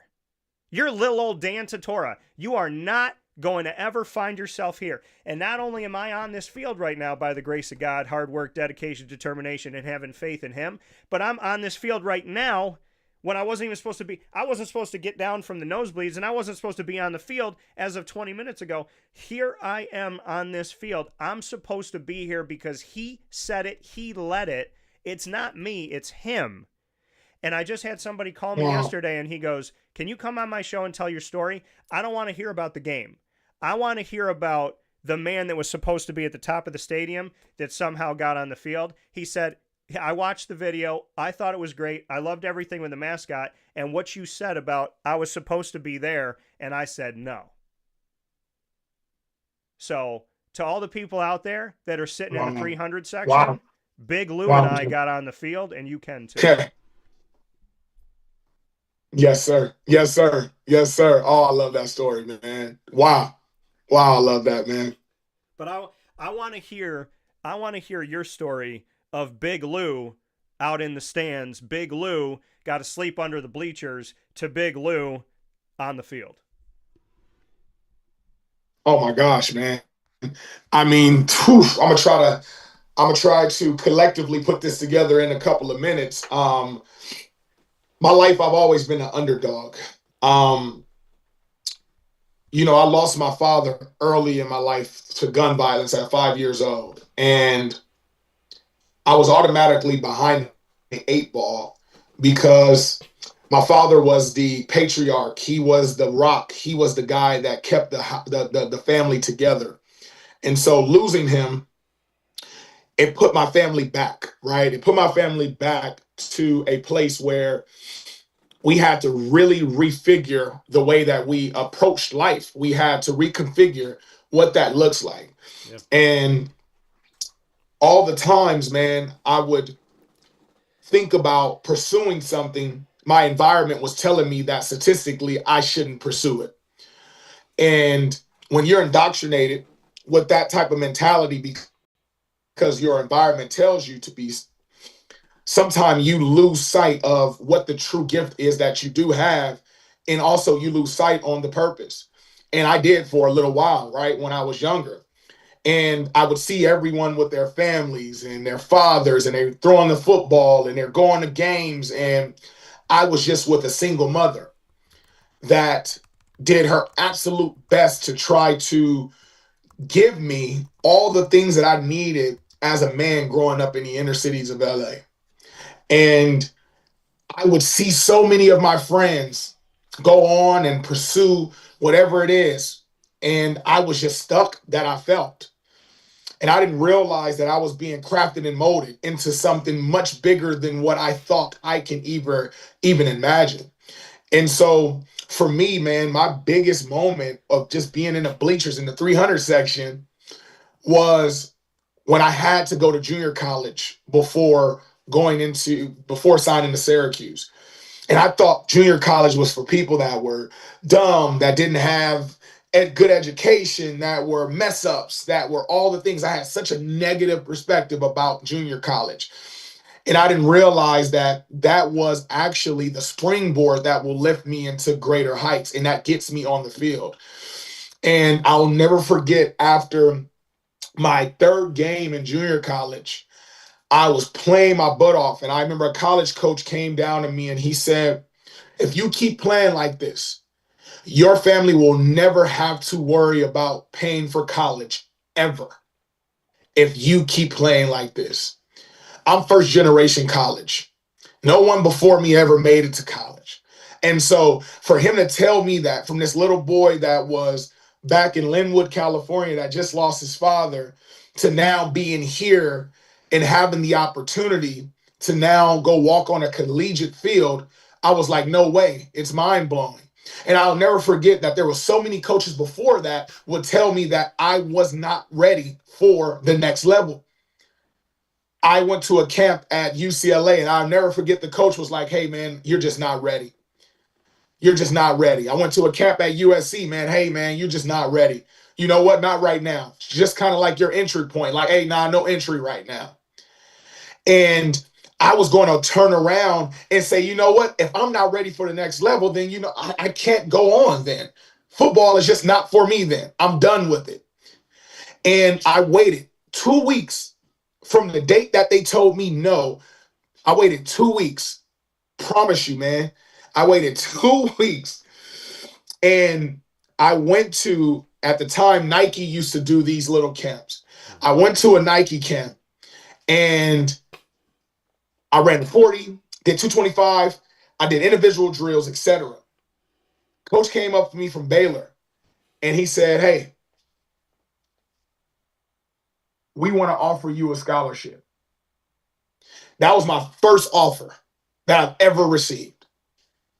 Now, I think back to, if I would have went to the UCLA camp and did the UCLA camp, or if I would have participated in the USC camp, I probably would have got injured.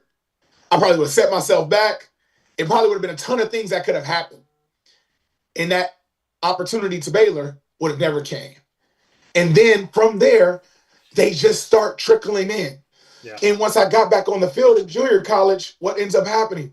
Syracuse comes. So I've been through a lot, man. And I'm just using football as that, kind of sitting in the bleachers as an example. But there's been a lot of examples in my life that I've been sitting in the bleachers, and now I'm on the field to be Lou Alexander. But it's been that trust and faith of knowing when the timing is right. And I have a ton of examples with that. Like I mentioned earlier in the show, business, etc. All of those things. I've always been the underdog, but I've always had faith and patience and waited for God's divine timing and not mine, because my desires weren't aligned with his. And so I am who I am today because of that faith, and because of also being patient, of understanding that I was being molded to become the thing that he always wanted me to become. Well, and adversity, without it, you don't become anything. Without adversity, nothing. The mold stays just like a big pile of slop. Like that. 100%. So your dad, like you said, 5 years old, gun violence, which is horrible and sad and unfair, not just to you, but to many. I mean, if Dad was here right now and we're sitting with Pops, what would you say to him all these years later? I'll say, Dad, you got it right.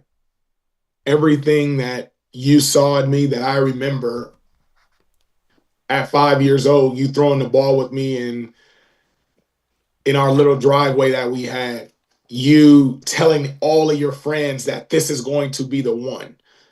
You telling everybody around you that, you know what, I made mistakes in my life, but he wasn't the mistake. You telling our family that he's going to be the guy you guys follow. He's the leader. I would look at him and say, Dad, you got it right. And thank you for giving me that courage.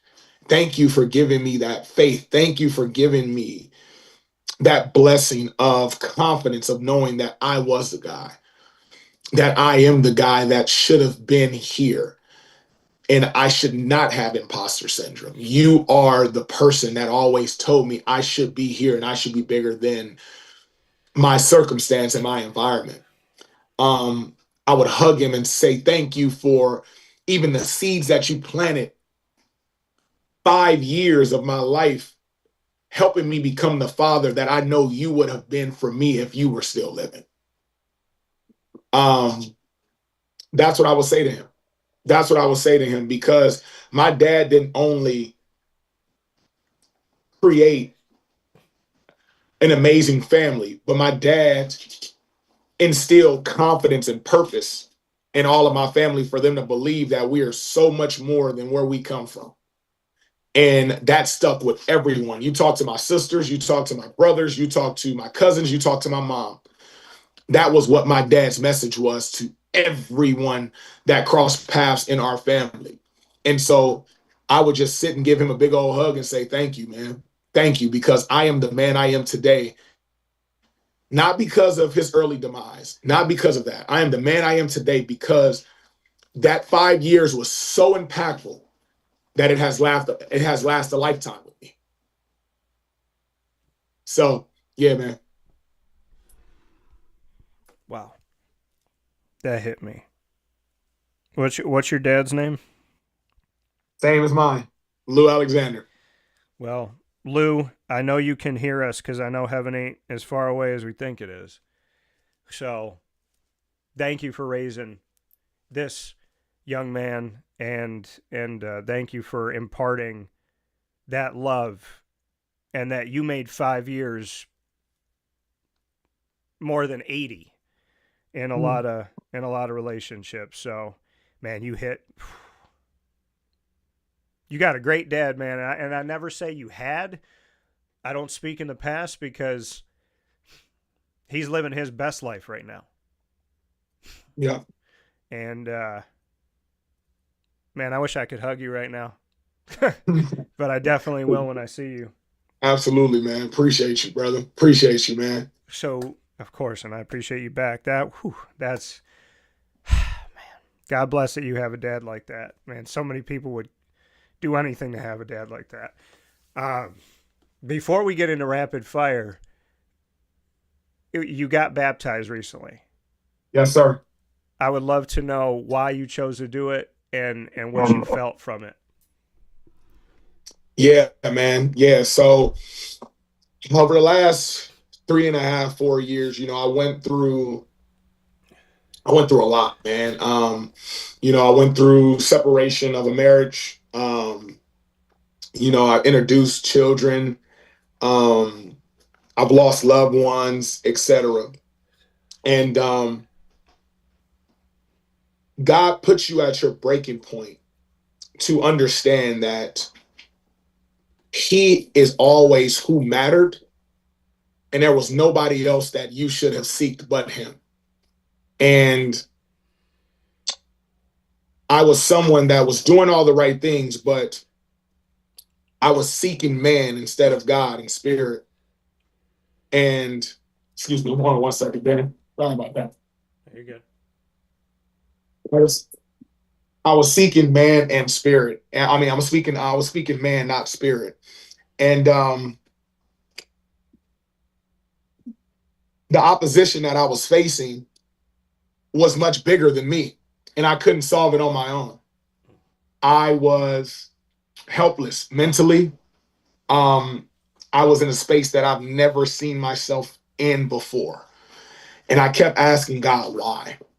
Why is this happening? I'm 33 years old at the time. I'm going through a divorce, and I'm whooped, man. I'm whooped. I am whooped mentally. Yeah. And I got on my hands and knees one day, and I just said, just give me a sign of understanding what is next for me. Because right now I feel like there's nothing left. Right now I feel like I am helpless. And He told me, Holy Spirit spoke to me and said, if you follow me, and if you wash yourself and you repent and you show remorse, then I will make the rest of your days fruitful. And when I heard that, I started to read the Bible, start to learn about the different prophets. And I don't know what anyone's, study of religion or spirituality is, but I started to read about these disciples and these prophets and these people that followed him. And I was like, wow, that's me. Wow, I'm like Job-like. Wow, that is who I am. And as I continue to go on that quest, man, I met a great church, and I came across a great church 2.5 years ago that accepted me with open arms, no judgment, anything. And also after that, I asked myself, outside of working and business and all of those things, what spiritual foundation am I setting for my children? What spiritual foundation am I giving them that they can see that their father is not seeking something that is flesh driven or people driven, but he's seeking something else that's bigger than him, that's greater. And my children was that last piece to get me over the hump, man. And I will never forget my resurrection day, ever. January 26th would never look the same again. And I did it with that in mind, man. I did it with all of those things in mind, of all the people that supported me throughout the years and all the people that have told me that I'm bigger than anything that is God, that is world driven, that I'm actually godly. And man, that reborn day, that resurrection day, man, it purified me of everything that I held on to for years in my life, in my entire life. And it led me to knowing that I'm now reborn as a better father, as a better son, as a better spouse to my, to my future wife, to all the things that I know are going to serve me. And that's what led to it, man. And I'm happy that I did it, man. And I will get dunked 50 times over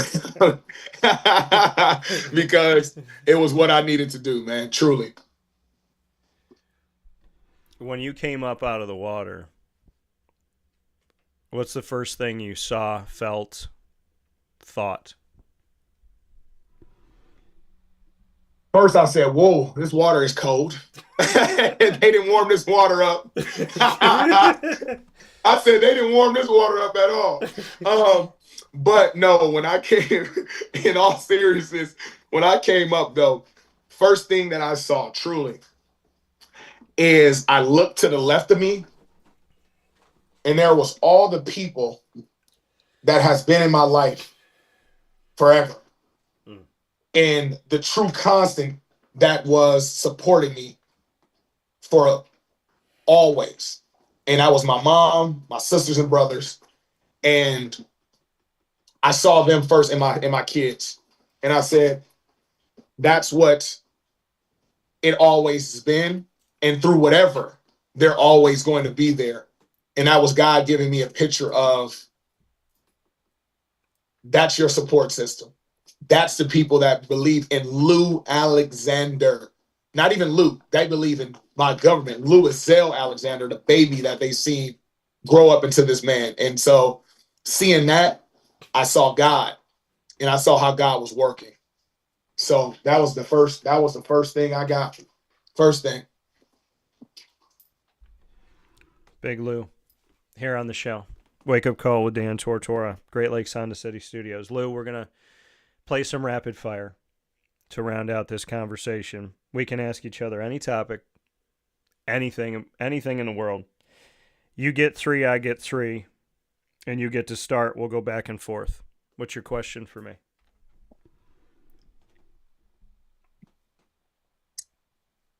If you can tell the viewers out there what perseverance, what faith looked like, how would you turn that into a tangible thing? Faith, perseverance, how would that be tangible? What steps can someone take?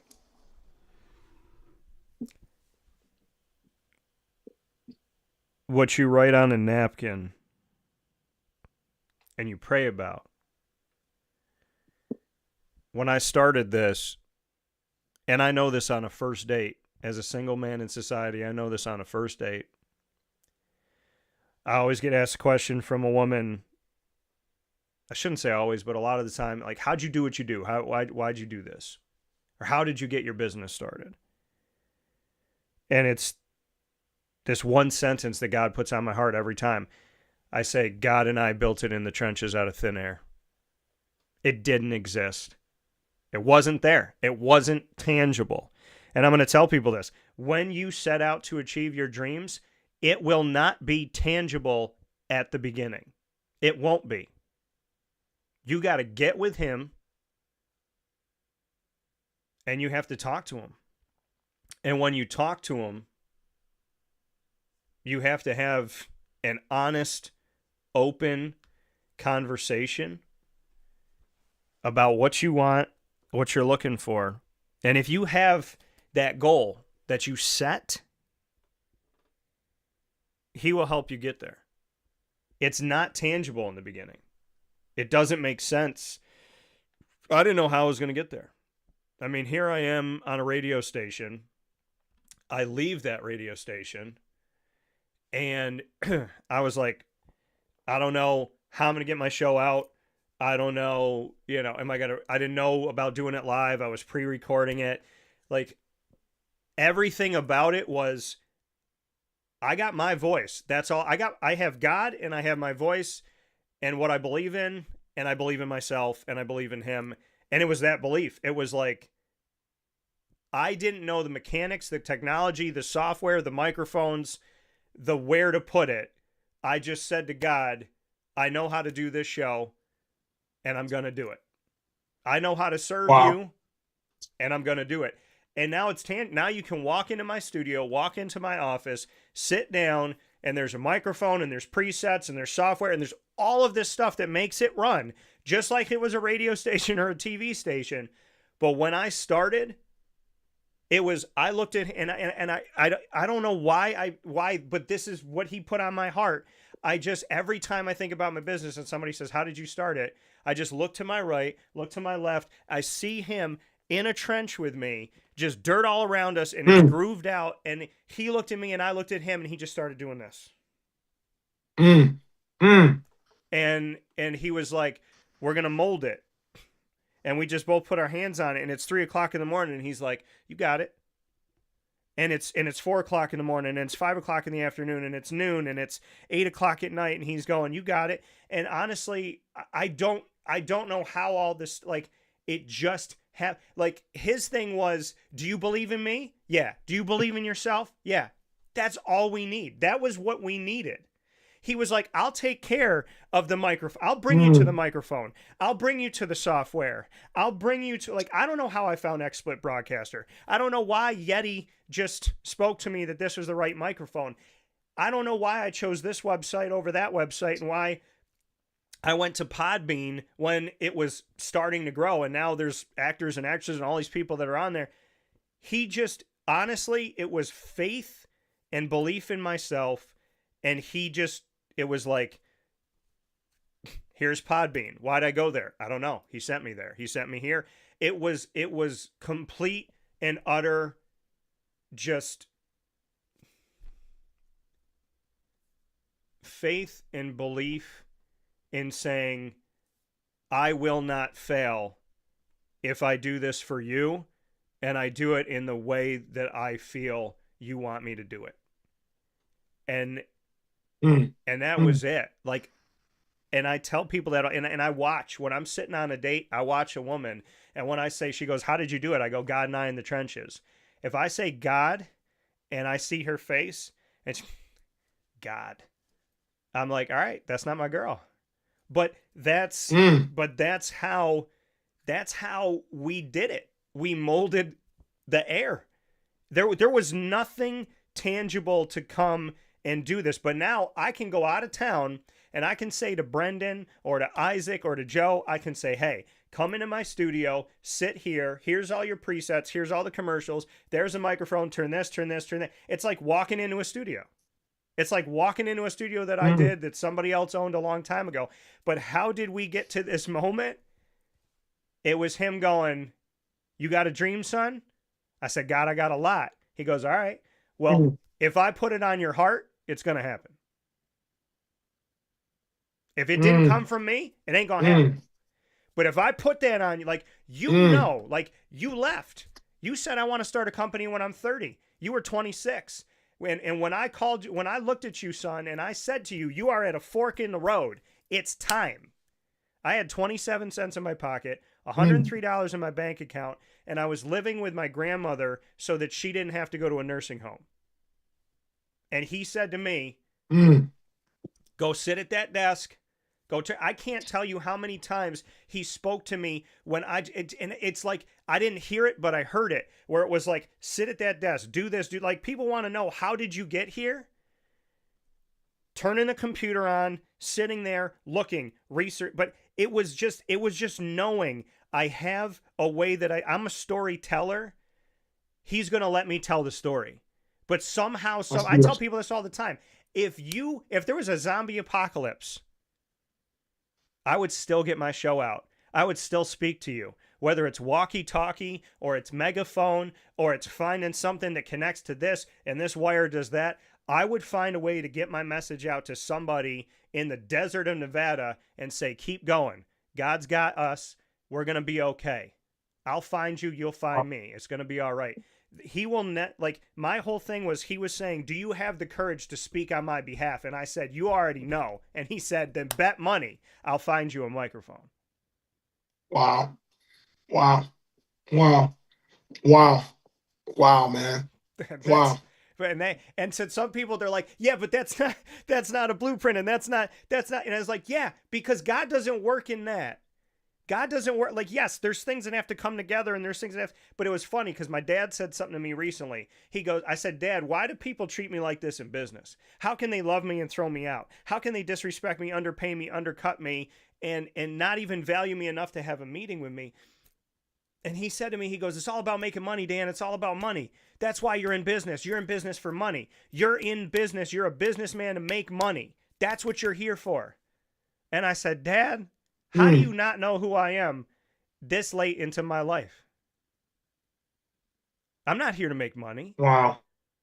I'm not here to make money. I'm here to make sure that when I meet God at the gates, he lets me in and everybody else that I came into contact with. It's not about me. I'm trying to get his kids home. That's it. That's what I'm here That's for. it. I'm not, because when I go to the gates, I don't have the drip. I don't have the money. I don't have the car. I don't have the house. I don't have the stuff. When I go to God, the only currency I have is my soul. When he downloads that and puts it into his system and he looks at it, did it breed light or did it breed darkness? And when I was challenged and I screwed up, did I repent and did I change? The only way I'm getting in, I can't buy my way in. I tell people this all the time. If it's all about how many people, if it's always about the numbers, how much money do you make? How many listeners do you have? How many? I've learned that the people that ask how many, there's never a number that's high enough. But here's a crazy thing. It's always moving darkness. Yeah. How did God get in? How did Jesus Christ get into heaven with no Twitter followers, no Facebook followers, no social media followers? He didn't have any reels that went viral. He didn't make money. So if Jesus Christ can get into the pearly gates and he doesn't have the numbers, Facts. do I need them? Facts. And you know what the funny thing is? God gave me all the numbers that I thought would make somebody fall. Just fall back. Yeah, how many people do you reach? We reach 1 million people here, 1 million people there. And they're like, yeah, well, what else? And I said, you know what? If 1 million don't cut it, honey, then listen. If one person listens to my show, I had one person, Jerry Hart, from the start of my career. He was my first fan outside of my family, and Jerry listened when I started in 2003 at Marywood University, and he listens to this day, 22 plus years later, and he said something to me this past year that I will never forget. He said, I listen to your show on my way to radiology, and it helps me get through it. And that is why I do it. There is no other reason. There is no other reason. If I can sit with you in radiology and you can get through it because something I'm doing that's so friggin' tiny can make you laugh or think or just take your mind off of it, that's why I'm not here. That's why I'm here. I'm not here for the million. And that's what I said to God. I go, I don't care about the numbers. And when I finally meant it, he gave me all of them. Dan, we got 1 million. We got 500,000. We got 300,000. We substantiate everything that was out of your control. Here, give it to them. It's all there. But guess what? You keep telling them why you do it. You do it for Jerry. You don't do it for a million. You do it for that one guy going to radiology that believed in you and you never asked him to. And 22 years later, he drove up and celebrated an anniversary of 21 years of when you were broadcasting. He drove up with his wife and he sat there and he looked at you the same way he always has. That is why you're here. You're not here for anything else. Wow, man. Wow. Wow. Ooh.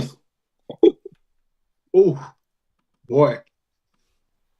So my question back to you, Big Lou. Man. Is if you could go back in time and you could sit with that kid that was told, no, you can't, you won't, quit, stop. That kid that had every barrier built around him that he didn't ask for. If you went back in time and you sat down with little Louiselle, what have you learned in your life that you would want him to know? Wow. Wow. Ooh, that's a deep one. That's a deep one. I would first off tell him that don't want something, claim it. Your wants are only wants and their desire, but they're persuading you to get off the road that you were always meant to be on. Those are your wants. Claim what you know is going to be victory for not only you, but for everybody else that is surrounding you. Don't be a victim of your circumstance. Be a victor. And I would tell myself that I love you. I love who you are. You're going to make some mistakes along this journey. You are going to learn that a lot of people that you felt had your best interests, they're going to hurt you. They're going to show you the dark side of life in living. But that doesn't mean that you have to stop and match their darkness. You just continue to be light, even in the times they show you the most darkness. And lastly, you're not defined by your mistakes that you are going to make. Understand that your mistakes are what is shaping your character, what's giving you wisdom, what's giving you discernment, but what's ultimately showing how God works in your life when you decide to believe in him. The distractions are going to happen. The pain will subside, but just stay the course because there is more eyes on you than you know. And if you take your heart, your eyes off of what you are truly pursuing, those eyes that are on you, they lose hope because everything that they see in you, the giant that you are, you have to see it in yourself and keep pursuing because you're giving somebody else in that neighborhood the opportunity to pursue everything that they've always wanted to pursue. And that don't mean football. That don't mean the career. That means just pursuing to be the best human being that you can possibly be. So young man, keep doing what you're doing because even if it's one or to your point, 1,000,000, that tells you the impact that you've made, you are going to make an impact. But if you lose sight on the impact that you're making, you lose sight on what God divine purpose was for you all along. I love you. And that's how I would look. That's how I would talk to him. I love that. Keep going. Wow. Wow. Wow. Man, you know, that is a very, that question is very, very, very, it's unique because oftentimes we don't see ourselves as that little kid. And as we're going through life, all we're trying to do is address that little kid. We're just trying to heal that little kid. We're trying to make that little kid whole. We're trying to give that little kid an opportunity. We are trying to show that little kid that life is not darkness. It's beautiful. It's blissful. We're trying to show that little kid that having an imagination is what you should have. You should have an imagination. That when you lose your imagination, you're losing sight on what your heart really has desired for so long. And the world tells us so many things, man, so many different things to lose sight of that little kid. And we do as adults. Sorry about that. And we do as adults. So, man, sorry about that. I love that question, man. Love that question. Sorry, I'm on my phone right now, and my dog is over here being a terror. No, you're good. But no, I mean, I always say that the best adults are the ones that don't lose their kid spirit. So, what's your second question, man, for me? Second question.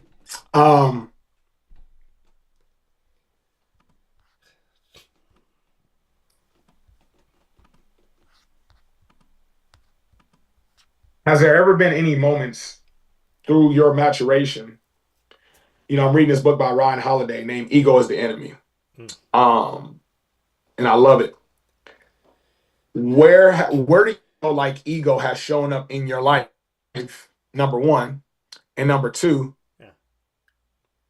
how did you address it? Yeah, you know, I think I always perceived ego of being like, don't be boastful and don't be conceited. But what my priest just taught me about ego is it also has to do with when people hurt you and you don't heal and you don't forgive and you stay in it. And he gave me a prayer on humility, and he's like, you're not going to like it because there's nothing left at the end of it. And I was praying it, and I'm like, I've said things like this before, like, God, you know, whatever you give to me, give to the person that hates me even more. But then when I was looking at this prayer, I was like, man, like, it's saying to God, like, pass me over for jobs. Like, don't give me this. Don't give me that. Give it to someone else.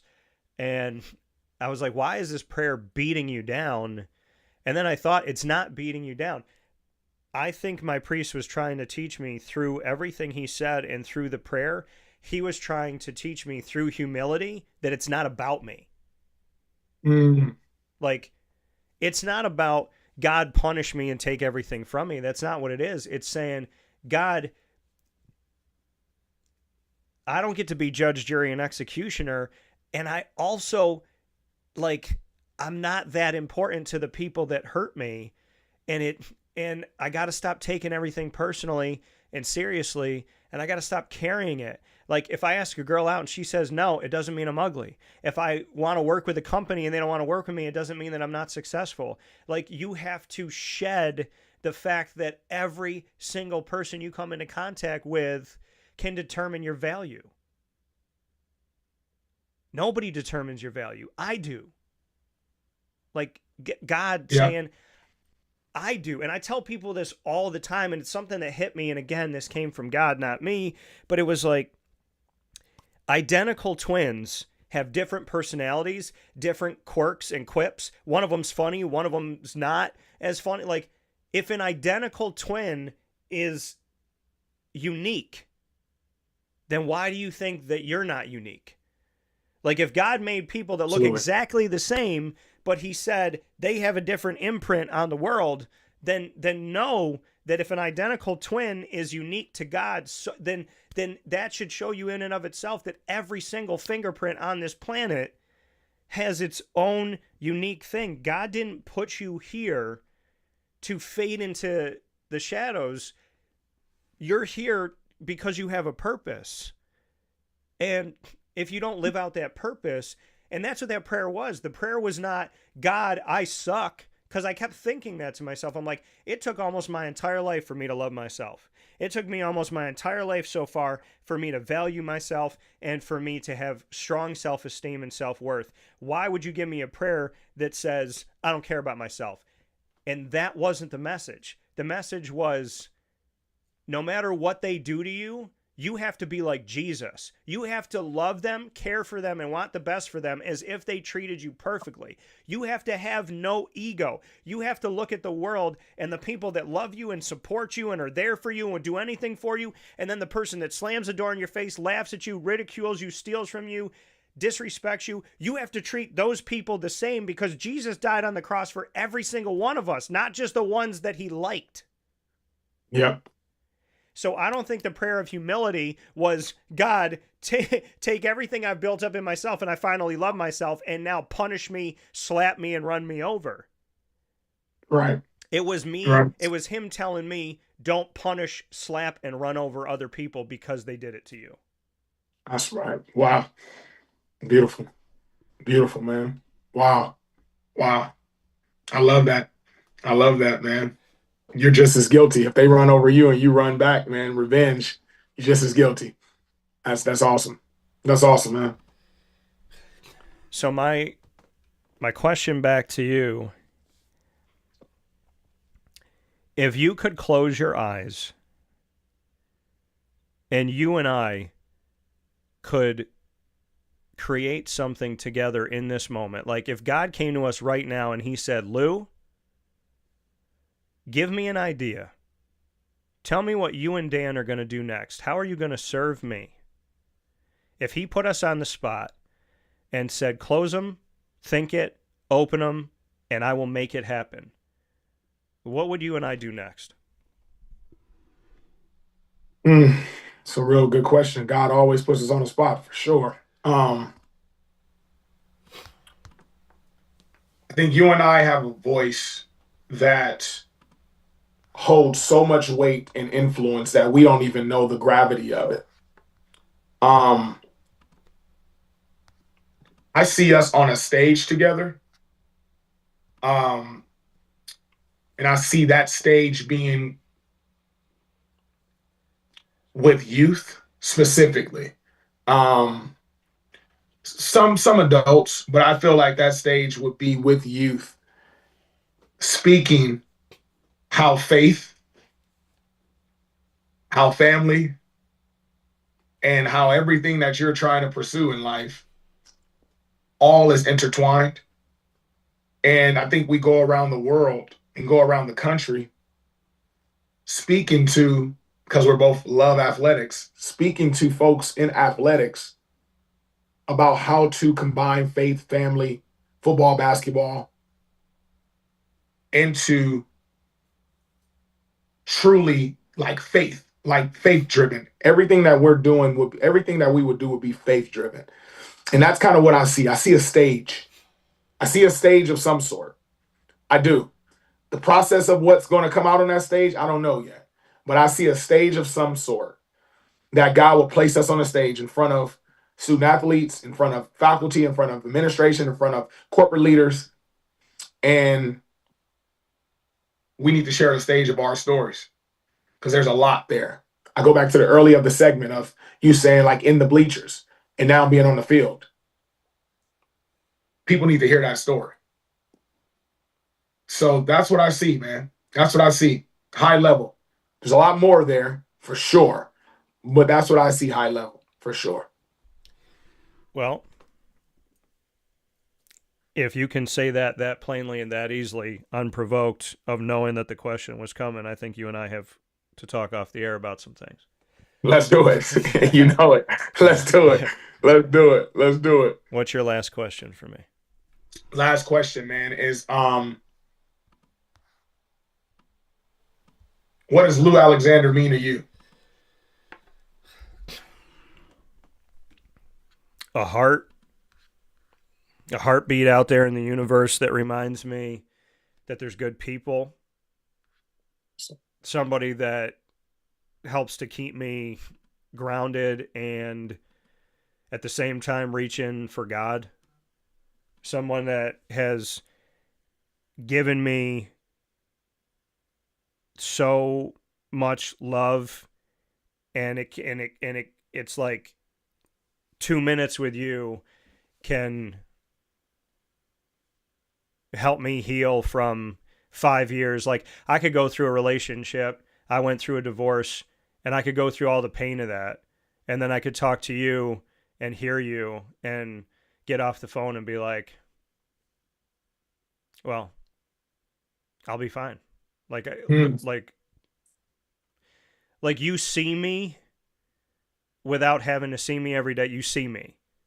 And I think the people in this world that see your soul and see your worth and see who you are, sometimes we need those people that can just step in and go, hey, and just put their hand on your heart and go, you know, I know. You know, I see you, right? And I said that, and that's something I live with. You know, somebody asked me that, like, why are you here? And I said, to make sure that everyone I come into contact knows that they're seen. And love that. And I honestly, Lou, like, I don't cry unless there's a reason and there's an impact. There's some, like, you know, like, here we are on the show and we're live, and, you know, I've gotten emotional multiple times. And so what do you mean to me?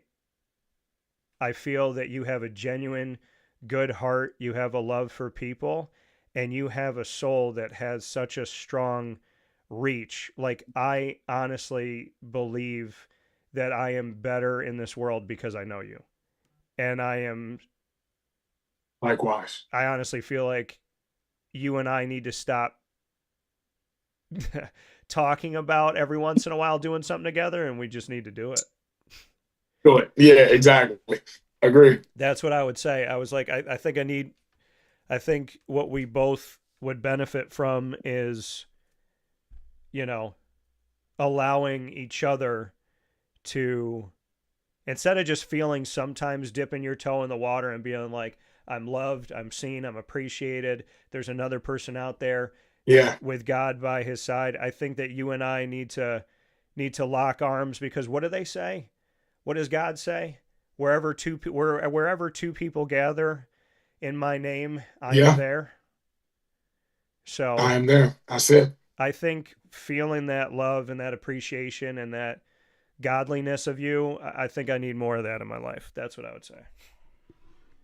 Man, I love it, man. I love it. And the feeling is mutual, brother. Feelings mutual. Yeah, we'll talk off air about a lot, man. For sure. For sure. The feeling is mutual, man. And thank you for that, bro. Thank you. Really. Thank you. You're the reason why yes, I sir. feel that last way. Question. I blame you and God. So my last question for you is,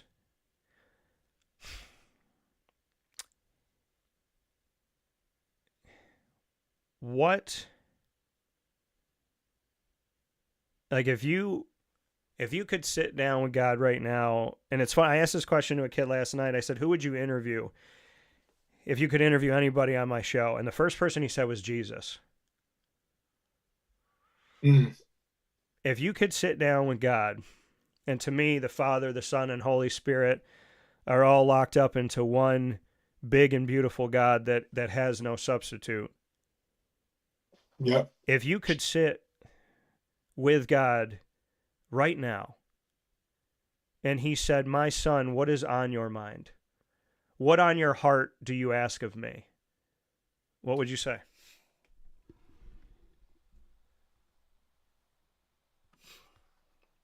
How are you so strong to forgive all the people that pain you?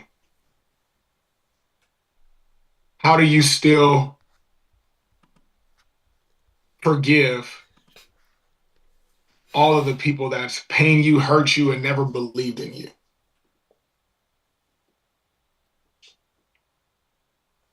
How do you sacrifice yourself for me to live this life of sin, but you still find ways to accept my repentance? And you still find the grace and love to tell me that I am worth remorse, rehabilitation, healing, forming into a better person? And how do you still continue to bless me abundantly, excessively, and above what I once had? I would ask him, where does that come from?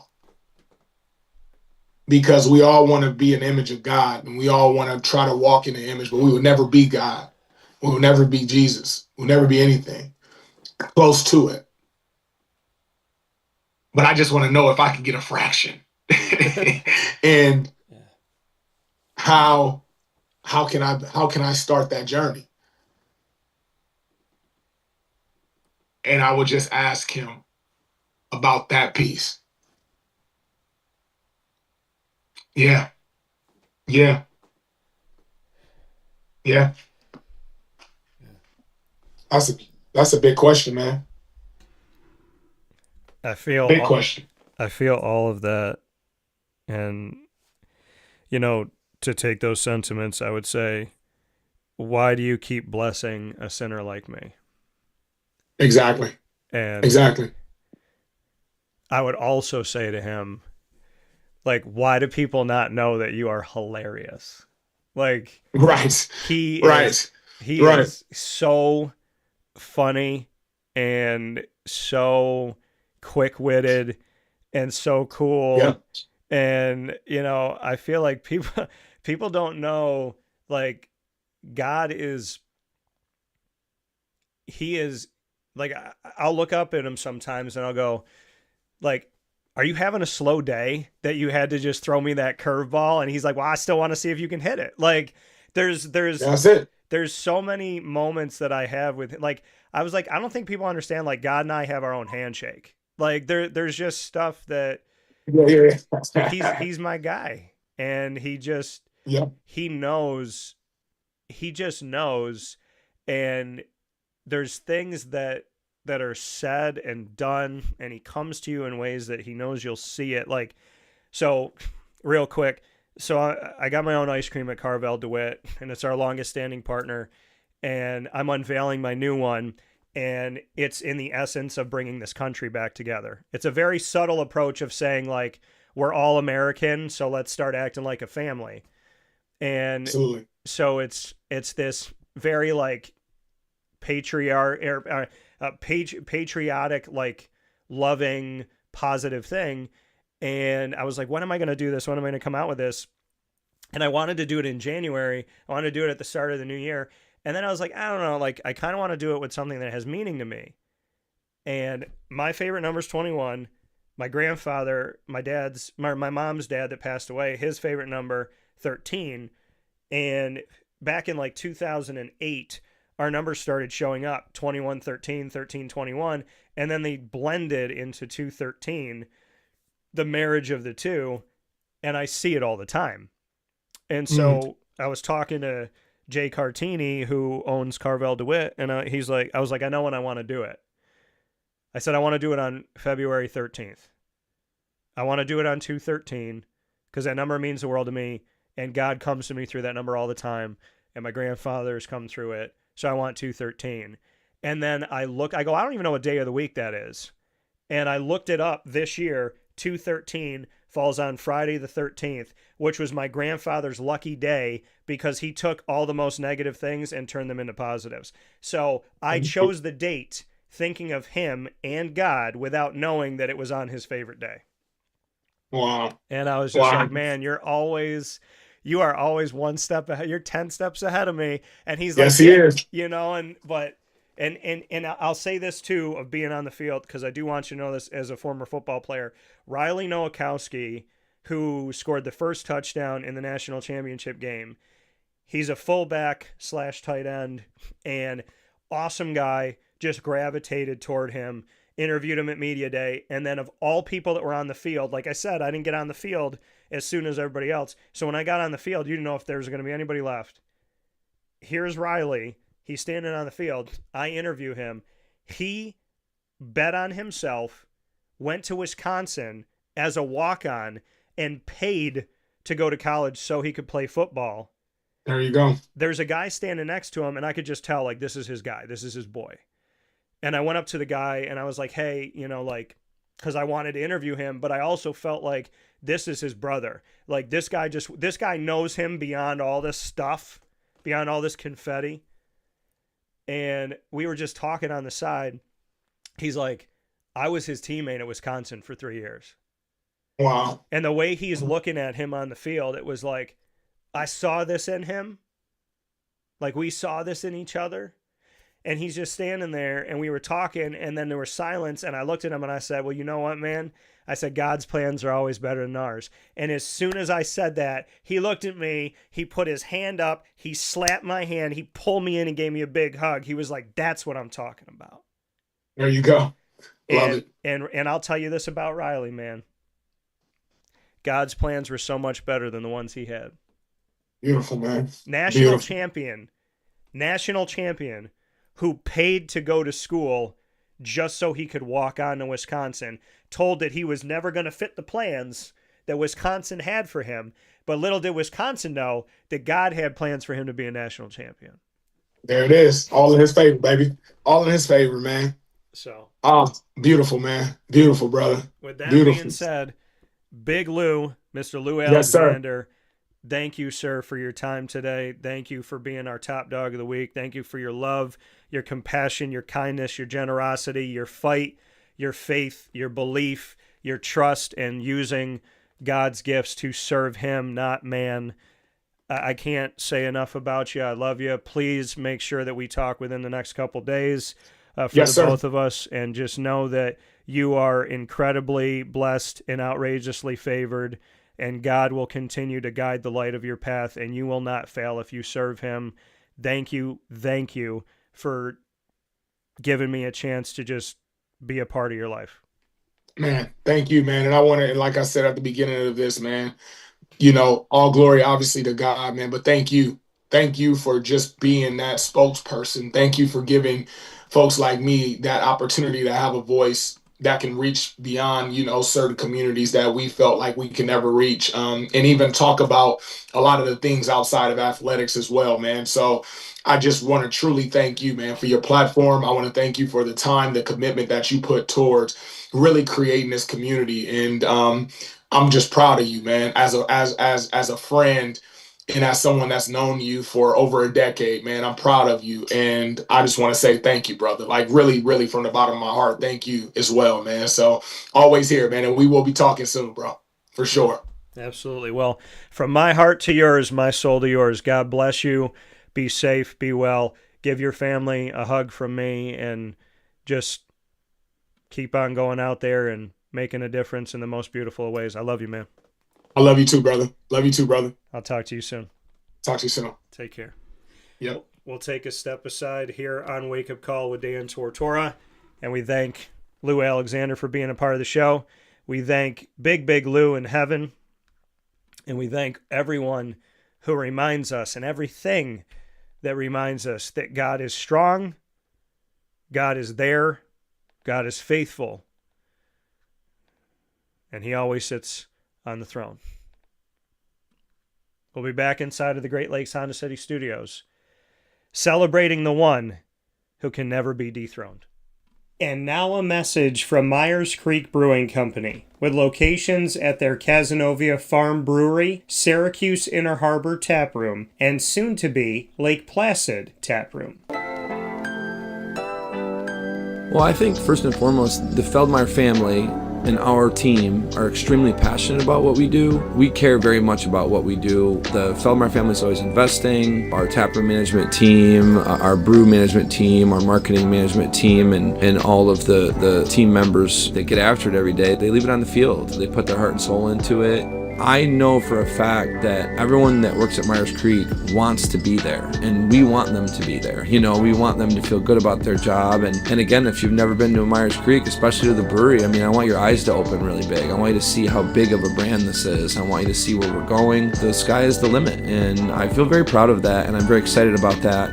When you think of designing a menu for a brewery, it's kind of open to a lot of different interpretations. I mean, you can do American, you can do Asian, you can do Italian, and you just have to find, you know, how that meets that pub style dining experience, that gastropub vibe. And I think it's super fun for us because obviously we know that, you know, everyone in the world's going to sell a pizza or a burger or a french fry, but what can we do to be different? And what can we do to be true to who we are? We are a brewery, you know, a brew pub. So the flavor profiles are kind of all over the place, and I think it's super cool that we have a massive smoker at the brewery in Cazenovia, and we smoke a lot of our products. A delicious smoked turkey. We have barbecue ribs on Sundays. From a pulled pork sandwich to a chicken wing, you go to the Inner Harbor and you go to the Kaz location and you'll find similarities in the menu, but also things that are a little different and also kind of fit those different demographics or different communities, and also hopefully just drive you to try every tap room that we have open at some point, because you get a little something different at each one. You know, we understand how hard it is to, you know, work every day and get after it every day, and when you're done at the end of your day, you want to go out and put your feet up in a good ambiance and good environment. So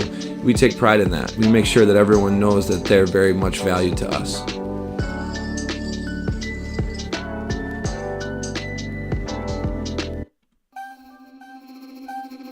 This is Jim Dispenza, owner of Game Point Sports Complex. You hear the same story across any sport that kids play and any sport that adults play. There's never enough places to play. That was definitely true with volleyball, definitely true with basketball. Could be cheerleading, it could be field hockey, which is what we're seeing now. Every sport has a lack of places to play, and I think Syracuse in particular is a place where it's really bad. Despite the fact that we've got a lot of athletic talent around here, we just seem to have not enough places for people to play, and they're going to different places. They're going to Rochester, they're going to, Buffalo. They're going all different places because we don't have a place here, and I felt like that should change. This was a long project from planning all the way through execution to opening the doors. A lot of work went into it, obviously, a lot of money, a lot of resources, and the dream always was kids being in the gym, having a good time. I've always felt like sports is the most unfiltered joy that you can observe with people, that people can experience, because it is fun, it is a sense of accomplishment, it's all of that wrapped into one thing. And so watching kids going up and down the court with big smiles on their faces has been just amazing experience. I'm looking forward to years to come of that same thing. We've taken the time to invest in multiple sports, and then what we're finding is the mere fact that we have a large, clean, well-lit space has opened a lot more doors for us beyond basketball, volleyball, pickleball. Now we're having some interest from cheerleading. We've got girls field hockey coming in, and then also there's quite a bit of room for spectators. We've got bleachers, we've got benches, we've got a concession lounge where people can get food and drinks. We're going to have multiple sports going at the same time, using every square inch of this place for what it was conceived for, which is basically people to come in, have a good time in the sport that they prefer.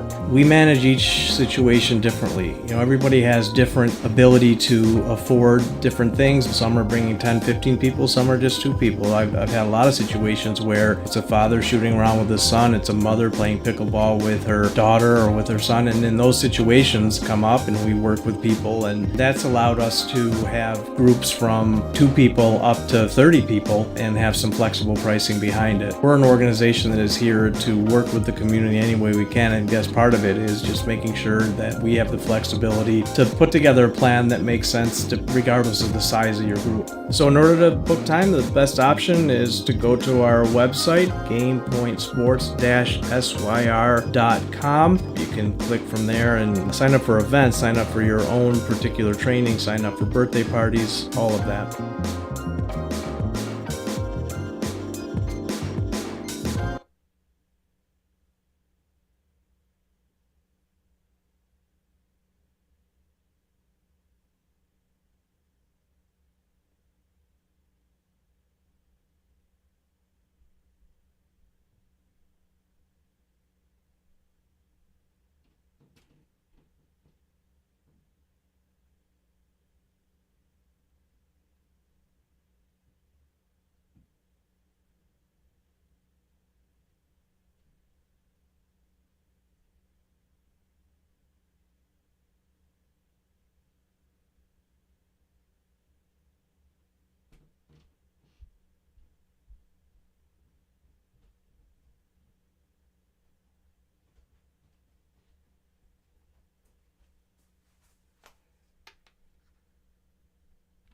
Here's a message from Renee from Brian's Landing, located on 6523 East Seneca Turnpike in Jamesville, New York. Open Tuesdays and Wednesdays for dinner, Thursday through Saturday for lunch and dinner, and Sundays for brunch. It's a lot like the way that my mom and dad ran their restaurant. We have put in place a lot of people that are family to us, very similar to how my dad hired people that were family to him. And then the tradition I'm carrying on is a lot of the items that are on our menu are my dad's. And he taught our chefs how to recreate his dishes. So I think that Tommy McNerney, who our executive chef is, to him it is an art. And I think that when he does create a dish, it's not just about making the food taste delicious, which is definitely our priority, but it's an art to him, and it's almost like his canvas on a plate where he just wants the colors to look great, and people love it because he takes pride in that. And Brian and I appreciate that. We want it to obviously look good and taste good. I will tell you, when we opened up, it was 6 weeks before COVID. And what was amazing was the community, our friends and family stepped up, and everybody did takeout. Everybody supported us. Our hearts were just so filled. So to Brian and I, obviously our friends come all the time, and we just have repeat customers in Jamesville, and I think people going to our previous restaurant in Green Lakes are making the trip to come to Brian's Landing to support us. And I mean, I think we have great food and a great atmosphere. So it's very, very important to us. Head to Brian's Landing, located on 6523 East Seneca Turnpike in Jamesville, New York, where memories have become recipes that are now meals to share with you. Tuesdays and Wednesdays for dinner, Thursday through Saturday for lunch and dinner, and on Sundays for brunch. And be sure to come out for live music Friday, Saturday, and Sunday.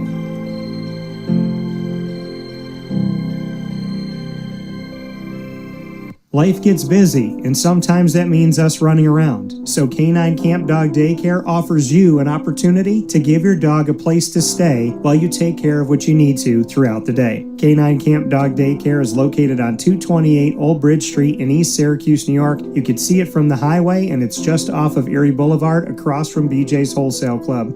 Call 315-437-7110. That's 315-437-7110 to schedule an appointment to bring your dog in and tour the facility. Appointments are Monday through Thursday after 6:30, where you and your dog can see everything that K-9 Kamp Dog Daycare has to offer, including a self-serve dog wash and a retail store filled with all of your dog's wants and needs, including food, treats, harnesses, leashes, and more, making K-9 Kamp Dog Daycare your one-stop shop for your furry loving friend. Right, Lily?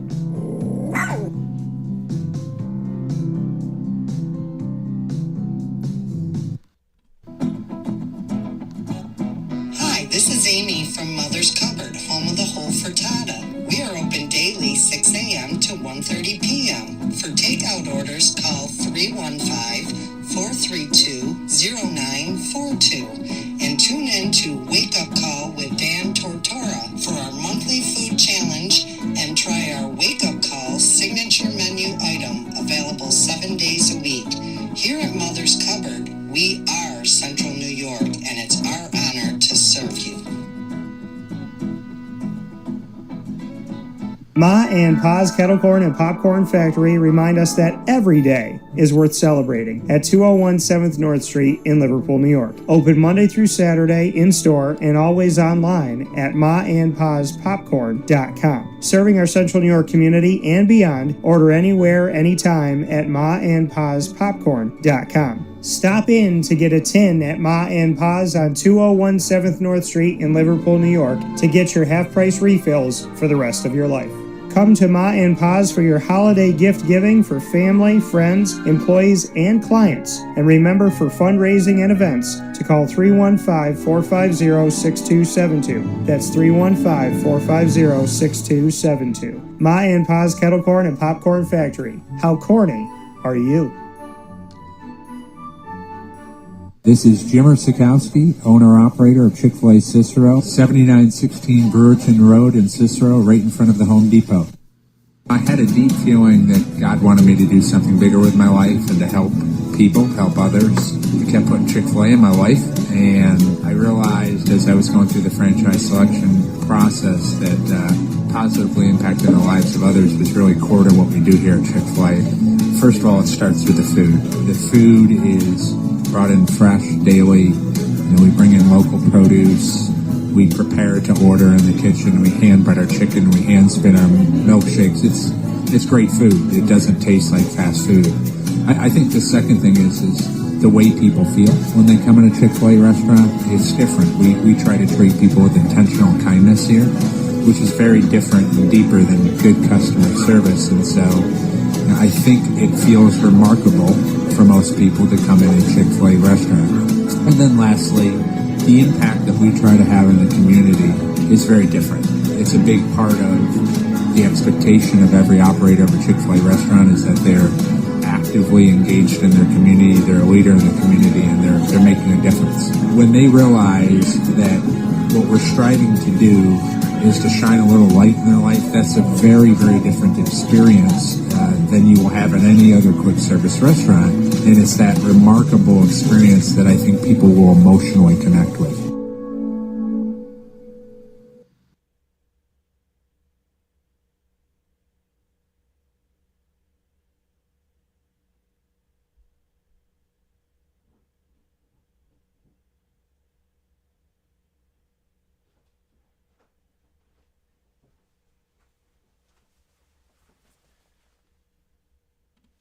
Avicoli's restaurant, located on 7839 Oswego Road in Liverpool, New York, has been serving our community for decades. Your place to go for home cooking on the corner of Route 57 and Wetzel Road is just minutes from Liverpool High School. And every single month, Wake Up Call with Dan Tortora is on site, on location, with Liverpool sports, student athletes, coaches, and administration telling their stories throughout the year. We look forward to seeing you on site at Avicoli's for their casual pizza side, their fine dining, as well as their bar. And of course, you can order online at myavicolis.com. That's myavicollis.com. For takeout, delivery, and catering, call 315-622-5100. That's 315-622-5100. Come on in to the neighborhood spot Avicoli's, open 7 days a week in Liverpool, New York.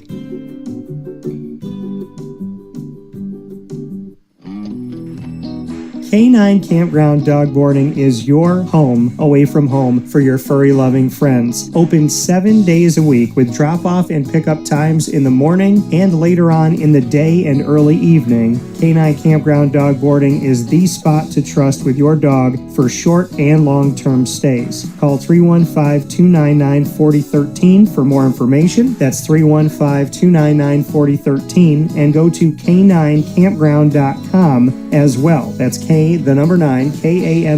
ground.com, where you will find all of the information on their different cabins, which include the classic cabin, executive cabin, grand cabin, and luxury cabin. K-9 Campground Dog Boarding, where your dog will have indoor and outdoor areas as well as their own private cabin for any size, any breed, as well as dogs with different needs. Dog parents and dogs alike choose K-9 Campground Dog Boarding. Isn't that right, Lily?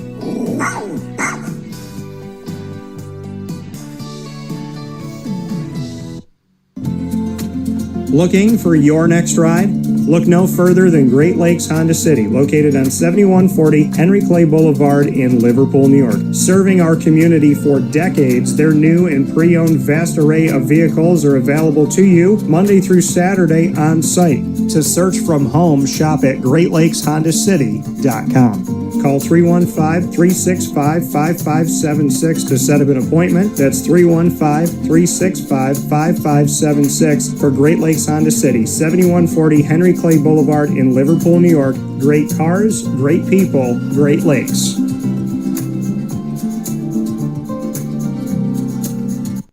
Carvel DeWitt, it's what happy tastes like. Do you know why? Because we make ice cream. Creamy, rich, flavorful ice cream. Not yogurt or iced milk like some of our competitors. Ice cream. Fresh, by hand, daily. For the calorie conscious, we have something new for you. Our new Carvelite. Same great flavor, creaminess, and texture of our regular ice cream with only 35 calories an ounce. So whether you want an ice cream cake, flying saucer, dasher, carvalanche, hard or soft ice cream, we will satisfy your craving with our fresh, handmade regular or new Carvelite ice cream. Carvel DeWitt. It's what happy tastes like. The Wildcat Sports Pub in Camillus, New York is located on 3680 Milton Avenue in the Home Depot Plaza. It is your family-friendly sports bar and restaurant. Folks, some sports bars aren't family-friendly. Some family-friendly restaurants are not sports bars. The Wildcat Sports Pub in Camillus, New York is proud to be both. It is that marriage that you've been looking for years. The Wildcat Sports Pub is your home base for your sports bar and restaurant needs, games for the kids, indoor and outdoor activities, and enough things on the menu to come back every single week and get to try something new. They're open Sundays from noon to 8 p.m., Monday through Wednesday, 11 a.m. to 11 p.m., and Thursday through Saturday from 11 a.m. to midnight. For reservations and party information, call 315-487-2222 for the Wildcat family-friendly sports pub and restaurant.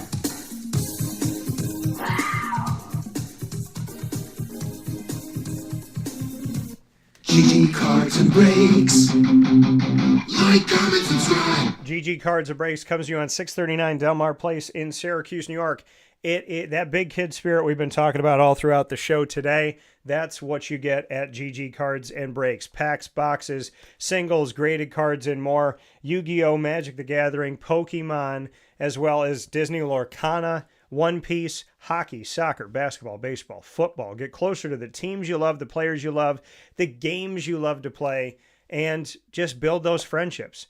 You know, to some people, a card is a piece of cardboard. To me, it's a gateway that opened me to so many wonderful friendships, relationships, a great community, a giving and ever-growing community, and it's just helped me to build really awesome memories. GG Cards and Breaks is a place where you get to be a big kid and stay a big kid your whole life.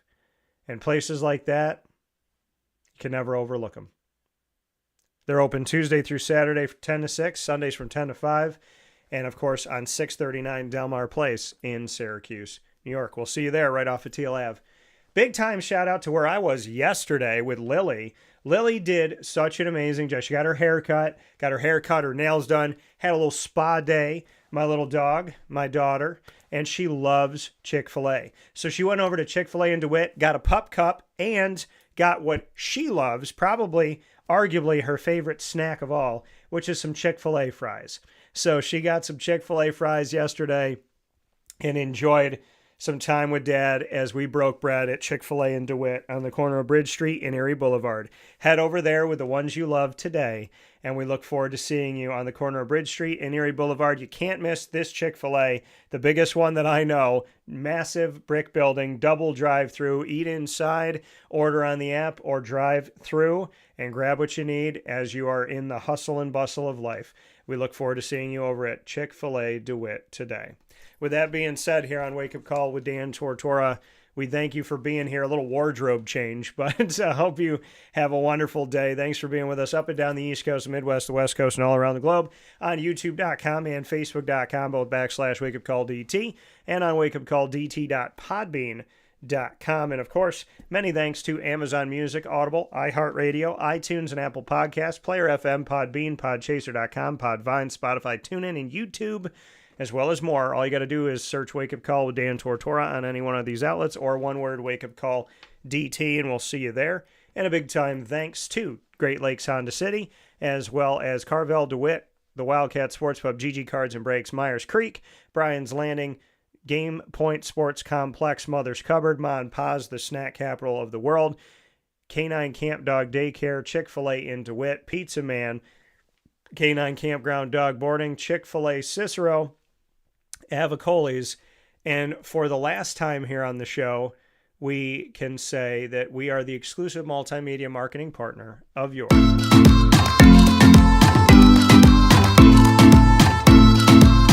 Bryan and Stratton College Bobcats of Syracuse. It's been an amazing 4 years to provide unprecedented, unfiltered, real, genuine, and thorough coverage of Bryan and Stratton College of Syracuse. I thank the student athletes, the coaches, and everyone who's come through. I thank everyone who has supported us and been there for us. I thank the adversity. I thank you all. The Bobcat Buzz, 4 years on Wake Up Call, and an amazing 4 years it's been. So, thank you to the student athletes, coaches, administration, and alumni. You can find all of our content on youtube.com/wakeupcalldt by going and searching BSC Syracuse. For more information, go to syracuse.bscbobcats.com. And for the last time on the show, I will say my best to you. I appreciate you. Thank you for the 4 years. Go Bobcats.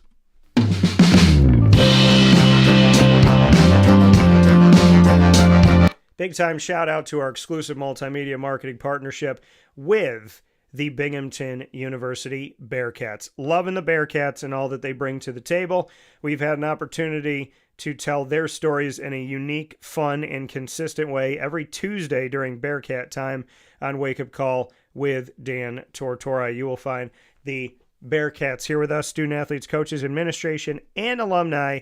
And you could find it all by going to youtube.com/wakeupcalldt. Click subscribe, hit the notification bell, and find our Binghamton playlist. The Bearcats are also on wakeupcalldt.com's homepage and underneath the exclusive partners tab. For more information, go to binghamtonbearcats.com and go Bearcats.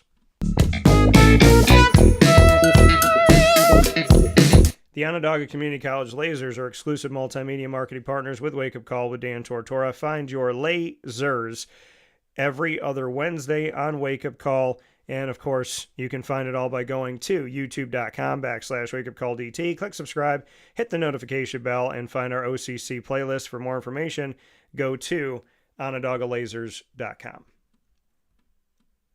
With that being said, here on Wake Up Call with Dan Tortora, I want to thank you for being a part of the show. I want to thank everyone that believes in us, and I want to thank everybody that doesn't. Because if God has shown me anything, it only matters that he sits on the throne, and it matters my relationship with him more than anything else. Thank you to Carvel DeWitt for the annoying moment of the week, our longest standing segment on Wake Up Call. Thank you to Chick-fil-A Cicero for lead, learn, evolve, ad-lib, and deliver. Thank you to K-9 Kamp Dog Daycare for the top dog of the week, and I was there yesterday taking some pictures. Check those out on Facebook, X, and Instagram. And big time thanks to our top dog of the week this week and our conversation with Louiselle Alexander. Big Lou in heaven, Big Lou here on earth, and to all of the wonderful things that Lou and I got to talk about and that we will talk about. Find us on Facebook at Wake Up Call DT, X at Call DT, Instagram at Wake Up Call _DT. Thank you for the tremendous support in person and online from our show yesterday at Avicoli's as we ushered in the postseason with the Liverpool varsity boys bowling team. Thank you to the student athletes. Thank you to head coach Greg Roth. Thank you to Ari Lieberman, all of Liverpool Athletics and Liverpool High School. Thank you to the community of Central and Upstate New York, our Liverpool alumni, to everybody that watched, listened, and was there. Big time shout out, and God bless to the Liverpool boys bowling team as they get set this weekend on Sunday for the Section 3 postseason. So God bless, no stress, do your best to them, to you, and to us all. So have a beautiful day. Stay safe. I'll talk with you soon. For Big Lou and for myself, Dan Tortora, God bless, no stress, do your best once again. Take care.